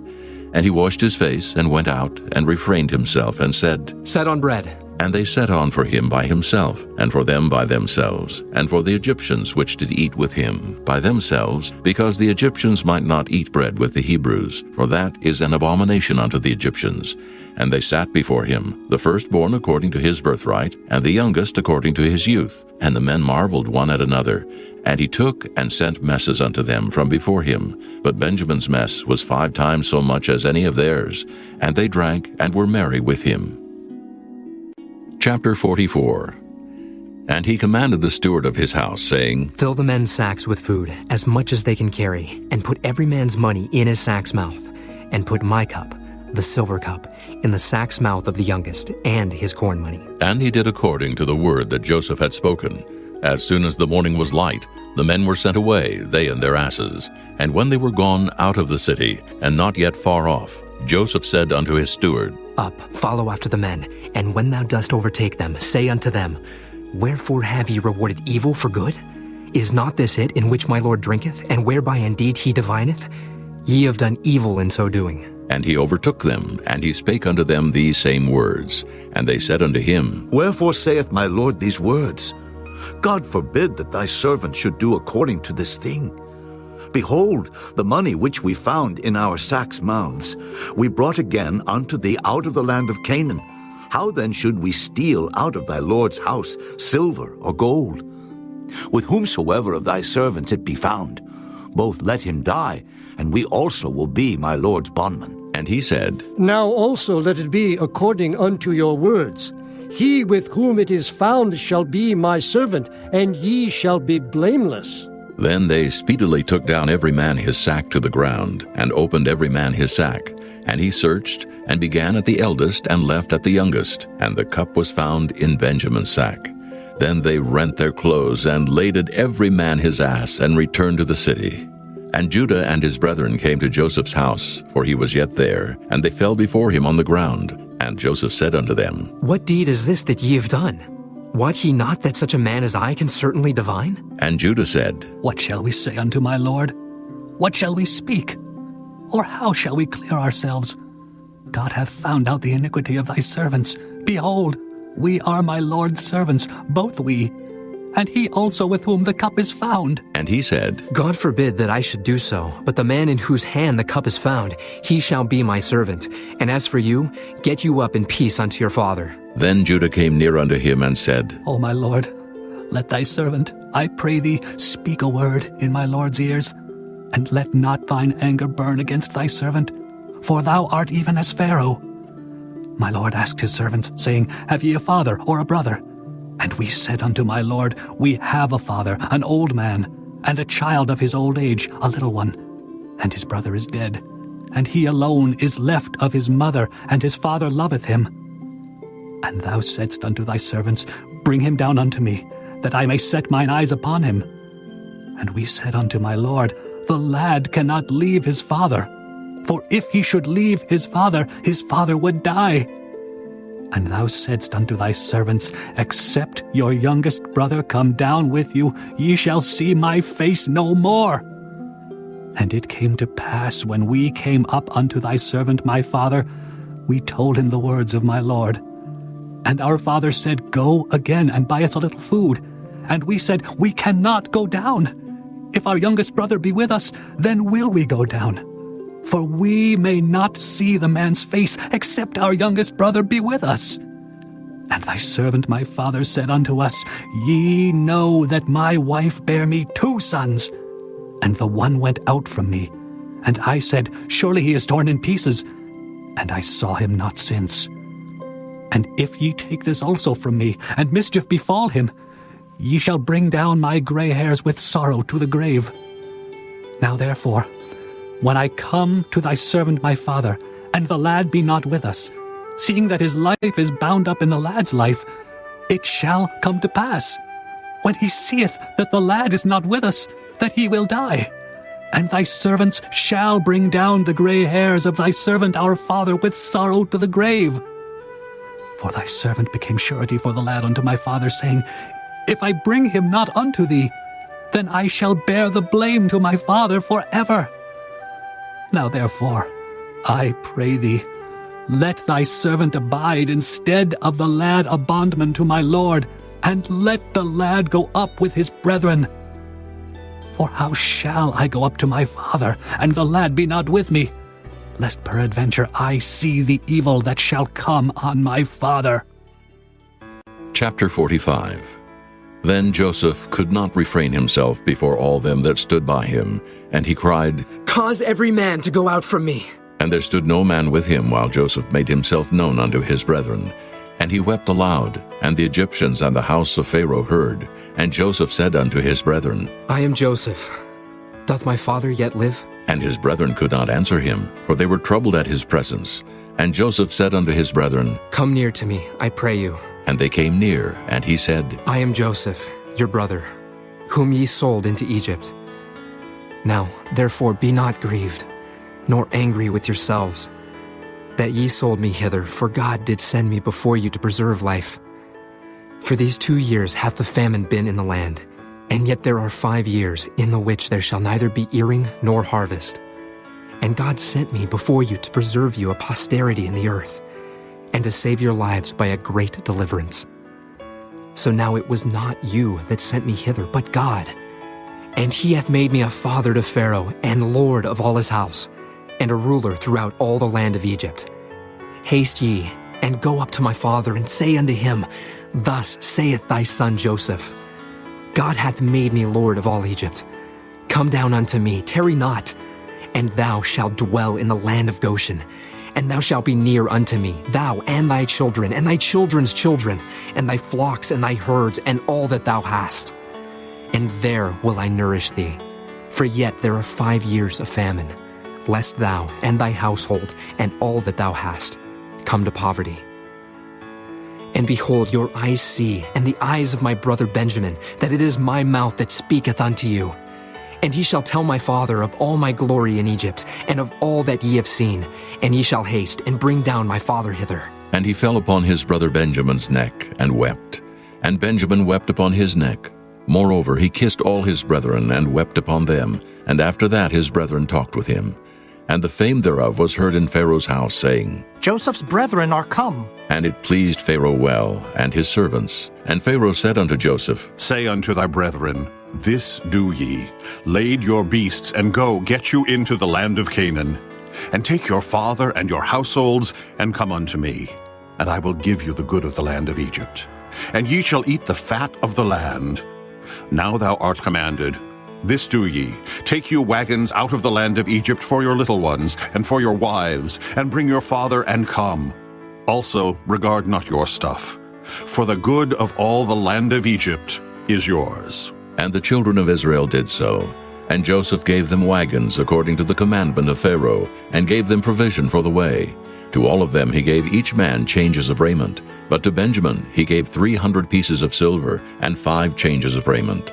And to his father he sent after this manner 10 asses laden with the good things of Egypt, and 10 she-asses laden with corn and bread and meat for his father by the way. So he sent his brethren away, and they departed, and he said unto them, See that ye fall not out by the way.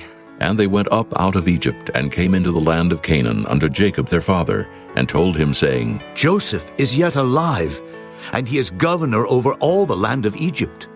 And Jacob's heart fainted, for he believed them not. And they told him all the words of Joseph which he had said unto them. And when he saw the wagons which Joseph had sent to carry him, the spirit of Jacob their father revived. And Israel said, It is enough. Joseph, my son, is yet alive. I will go and see him before I die. Chapter 46. And Israel took his journey with all that he had, and came to Beersheba, and offered sacrifices unto the God of his father Isaac. And God spake unto Israel in the visions of the night, and said, Jacob, Jacob. And he said, Here am I. And he said, I am God, the God of thy father. Fear not to go down into Egypt, for I will there make of thee a great nation.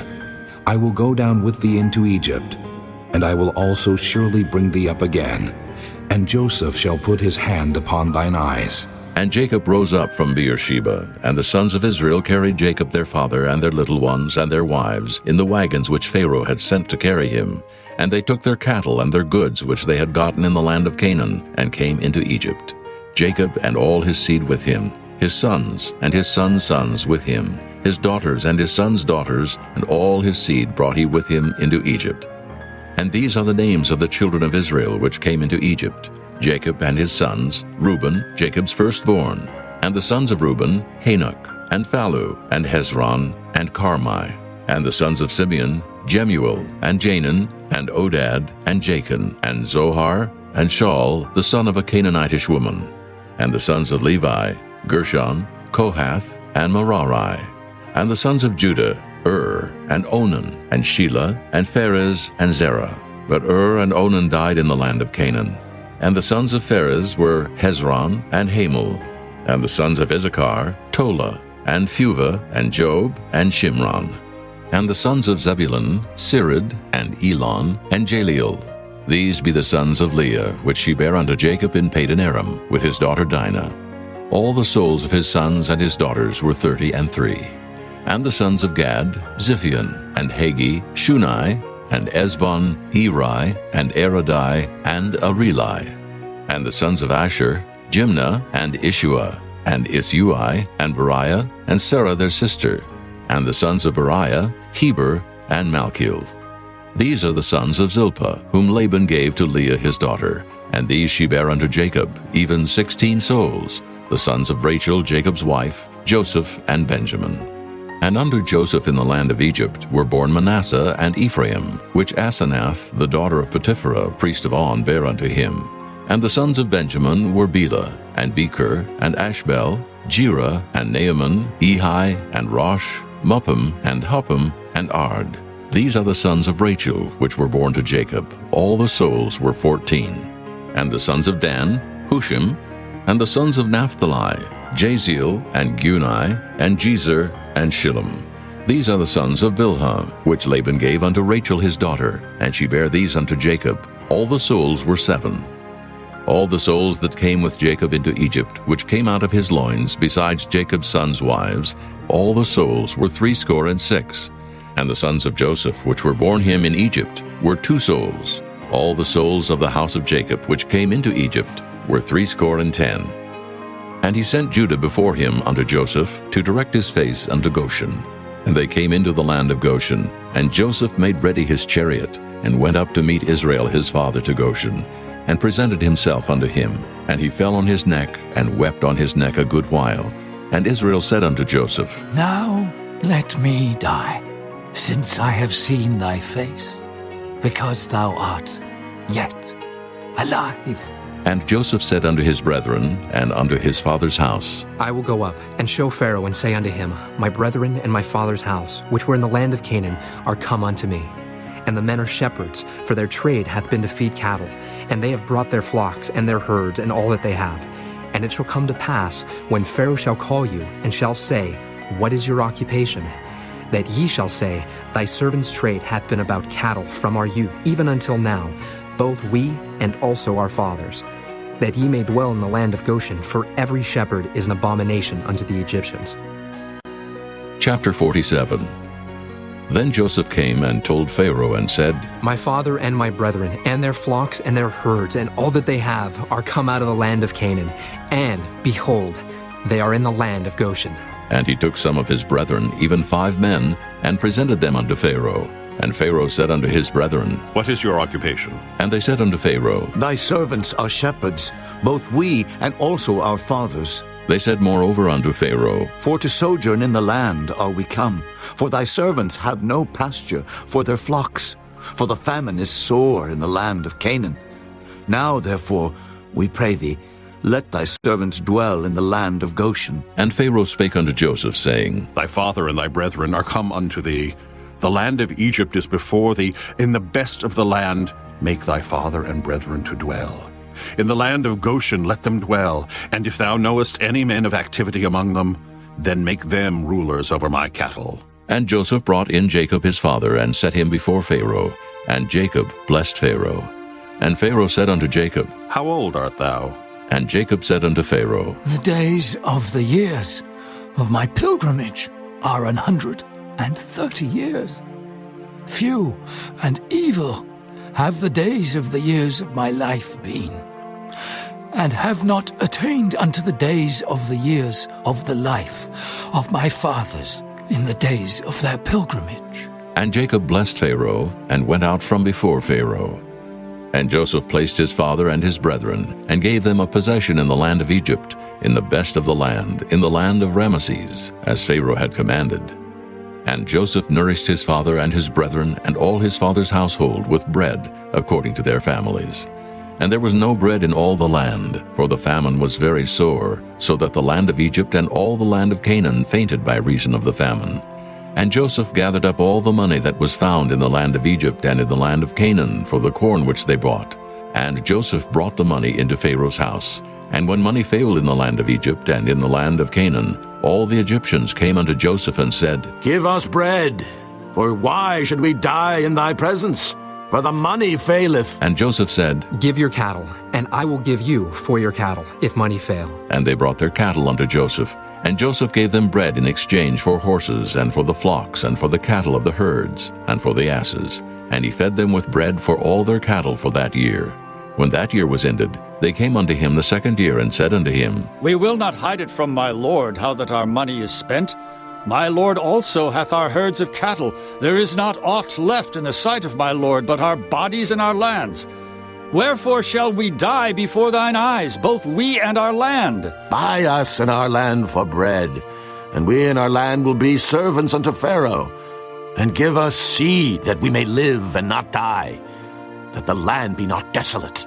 And Joseph bought all the land of Egypt for Pharaoh, for the Egyptians sold every man his field, because the famine prevailed over them. So the land became Pharaoh's. And as for the people, he removed them to cities from one end of the borders of Egypt even to the other end thereof. Only the land of the priests bought he not, for the priests had a portion assigned them of Pharaoh, and did eat their portion which Pharaoh gave them. Wherefore they sold not their lands. Then Joseph said unto the people, Behold, I have bought you this day and your land for Pharaoh. Lo, here is seed for you, and ye shall sow the land. And it shall come to pass in the increase, that ye shall give the 5th part unto Pharaoh, and 4 parts shall be your own, for seed of the field, and for your food, and for them of your households, and for food for your little ones. And they said, Thou hast saved our lives. Let us find grace in the sight of my lord, and we will be Pharaoh's servants. And Joseph made it a law over the land of Egypt unto this day, that Pharaoh should have the 5th part, except the land of the priests only, which became not Pharaoh's. And Israel dwelt in the land of Egypt in the country of Goshen, and they had possessions therein, and grew and multiplied exceedingly. And Jacob lived in the land of Egypt 17 years. So the whole age of Jacob was 147 years. And the time drew nigh that Israel must die. And he called his son Joseph, and said unto him, If now I have found grace in thy sight, put, I pray thee, thy hand under my thigh, and deal kindly and truly with me. Bury me not, I pray thee, in Egypt, but I will lie with my fathers, and thou shalt carry me out of Egypt, and bury me in their burying place. And he said, I will do as thou hast said. And he said, Swear unto me. And he sware unto him. And Israel bowed himself upon the bed's head. Chapter 48. And it came to pass after these things that one told Joseph, Behold, thy father is sick. And he took with him his 2 sons, Manasseh and Ephraim. And one told Jacob and said, Behold, thy son Joseph cometh unto thee. And Israel strengthened himself, and sat upon the bed. And Jacob said unto Joseph, God Almighty appeared unto me at Luz in the land of Canaan, and blessed me, and said unto me, Behold, I will make thee fruitful, and multiply thee, and I will make of thee a multitude of people, and will give this land to thy seed after thee, for an everlasting possession. And now thy 2 sons, Ephraim and Manasseh, which were born unto thee in the land of Egypt, before I came unto thee into Egypt, are mine. As Reuben and Simeon, they shall be mine. And thy issue, which thou begettest after them, shall be thine, and shall be called after the name of their brethren in their inheritance. And as for me, when I came from Padan, Rachel died by me in the land of Canaan in the way, when yet there was but a little way to come unto Ephrath. And I buried her there, in the way of Ephrath. The same is Bethlehem.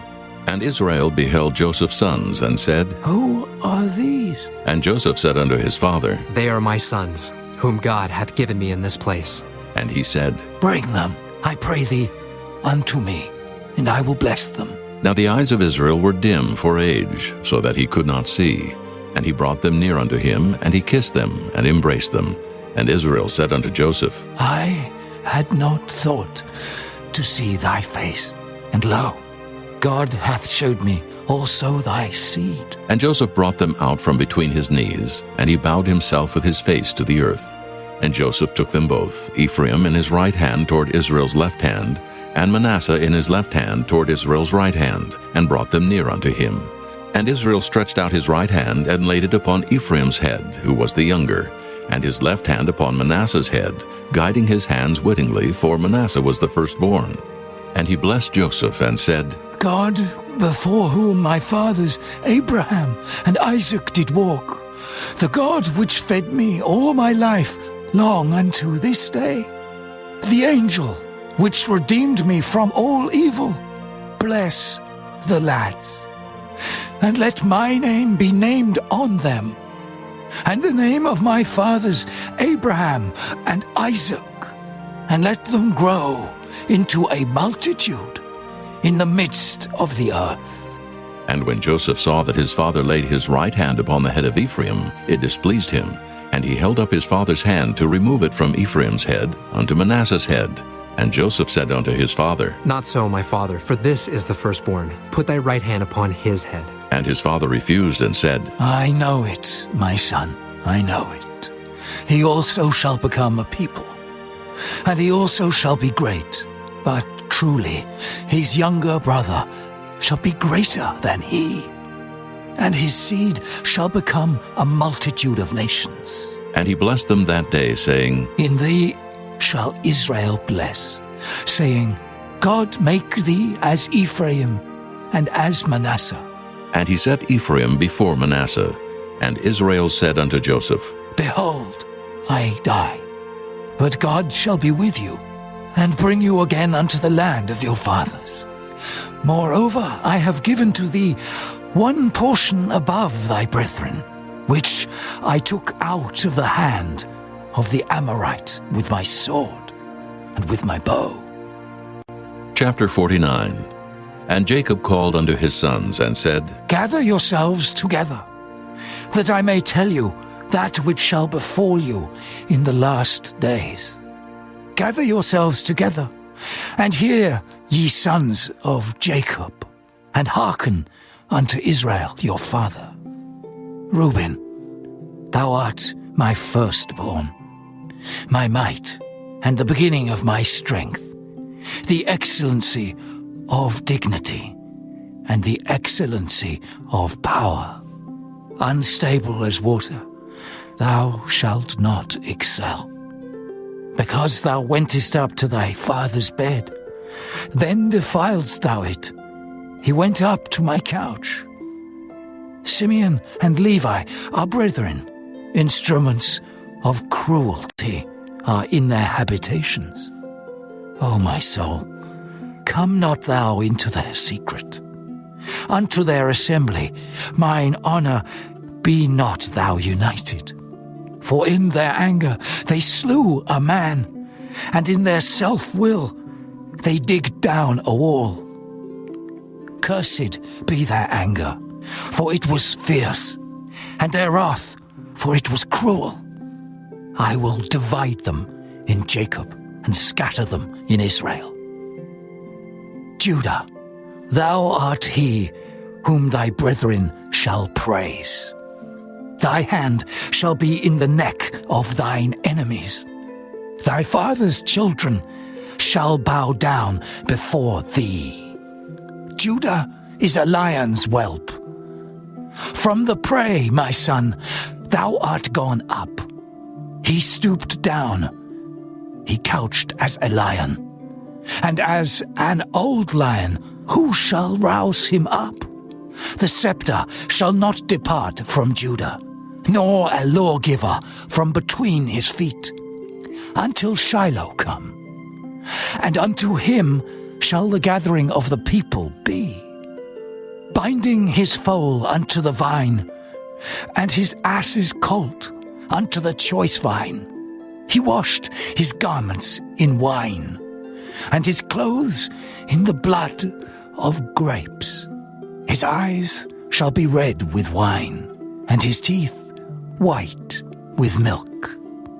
Zebulun shall dwell at the haven of the sea, and he shall be for an haven of ships, and his border shall be unto Zidon.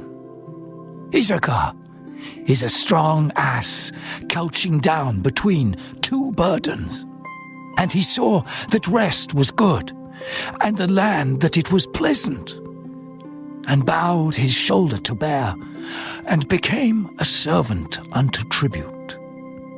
Dan shall judge his people, as one of the tribes of Israel. Dan shall be a serpent by the way, an adder in the path, that biteth the horse heels, so that his rider shall fall backward. I have waited for thy salvation, O Lord. Gad, a troop shall overcome him, but he shall overcome at the last. Out of Asher his bread shall be fat, and he shall yield royal dainties. Naphtali is a hind let loose. He giveth goodly words. Joseph is a fruitful bough, even a fruitful bough by a well, whose branches run over the wall. The archers have sorely grieved him, and shot at him, and hated him. But his bow abode in strength, and the arms of his hands were made strong by the hands of the mighty God of Jacob. From thence is the shepherd, the stone of Israel, even by the God of thy father, who shall help thee, and by the Almighty, who shall bless thee, with blessings of heaven above, blessings of the deep that lieth under, blessings of the breasts and of the womb. The blessings of thy father have prevailed above the blessings of my progenitors, unto the utmost bound of the everlasting hills. They shall be on the head of Joseph, and on the crown of the head of him that was separate from his brethren. Benjamin shall raven as a wolf. In the morning he shall devour the prey, and at night he shall divide the spoil. All these are the 12 tribes of Israel, and this is it that their father spake unto them, and blessed them. Every one according to his blessing he blessed them. And he charged them, and said unto them, I am to be gathered unto my people. Bury me with my fathers in the cave that is in the field of Ephron the Hittite, in the cave that is in the field of Machpelah, which is before Mamre, in the land of Canaan, which Abraham bought with the field of Ephron the Hittite, for a possession of a burying place. There they buried Abraham and Sarah, his wife. There they buried Isaac and Rebekah, his wife. And there I buried Leah. The purchase of the field and of the cave that is therein was from the children of Heth. And when Jacob had made an end of commanding his sons, he gathered up his feet into the bed, and yielded up the ghost, and was gathered unto his people. Chapter 50. And Joseph fell upon his father's face, and wept upon him, and kissed him. And Joseph commanded his servants, the physicians, to embalm his father.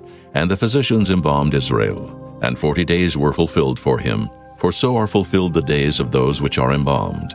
And the Egyptians mourned for him 60 days. And when the days of his mourning were past, Joseph spake unto the house of Pharaoh, saying, If now I have found grace in your eyes, speak, I pray you, in the ears of Pharaoh, saying, My father made me swear, saying, Lo, I die in my grave which I have digged for me in the land of Canaan. There shalt thou bury me.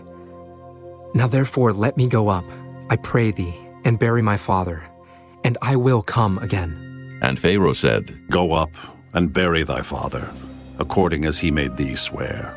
And Joseph went up to bury his father, and with him went up all the servants of Pharaoh, the elders of his house, and all the elders of the land of Egypt, and all the house of Joseph and his brethren and his father's house. Only their little ones and their flocks and their herds they left in the land of Goshen.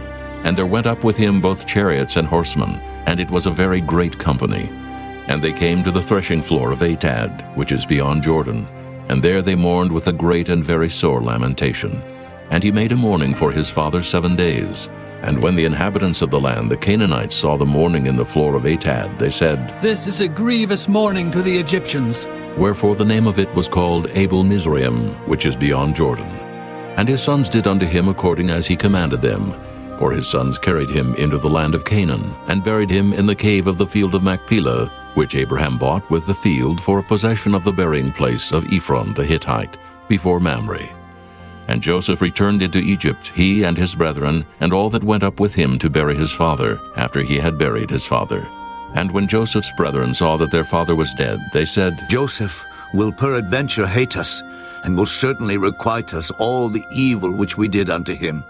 And they sent a messenger unto Joseph, saying, Thy father did command before he died, saying, So shall ye say unto Joseph, Forgive, I pray thee now, the trespass of thy brethren, and their sin, for they did unto thee evil. And now, we pray thee, forgive the trespass of the servants of the God of thy father. And Joseph wept when they spake unto him. And his brethren also went and fell down before his face, and they said, Behold, we be thy servants. And Joseph said unto them, Fear not, for am I in the place of God? But as for you, ye thought evil against me. But God meant it unto good, to bring to pass as it is this day, to save much people alive. Now therefore fear ye not, I will nourish you, and your little ones. And he comforted them, and spake kindly unto them. And Joseph dwelt in Egypt, he and his father's house. And Joseph lived 110 years. And Joseph saw Ephraim's children of the 3rd generation. The children also of Machir the son of Manasseh were brought up upon Joseph's knees. And Joseph said unto his brethren, I die, and God will surely visit you, and bring you out of this land unto the land which he sware to Abraham, to Isaac, and to Jacob. And Joseph took an oath of the children of Israel, saying, God will surely visit you, and ye shall carry up my bones from hence. So Joseph died, being 110 years old, and they embalmed him, and he was put in a coffin in Egypt.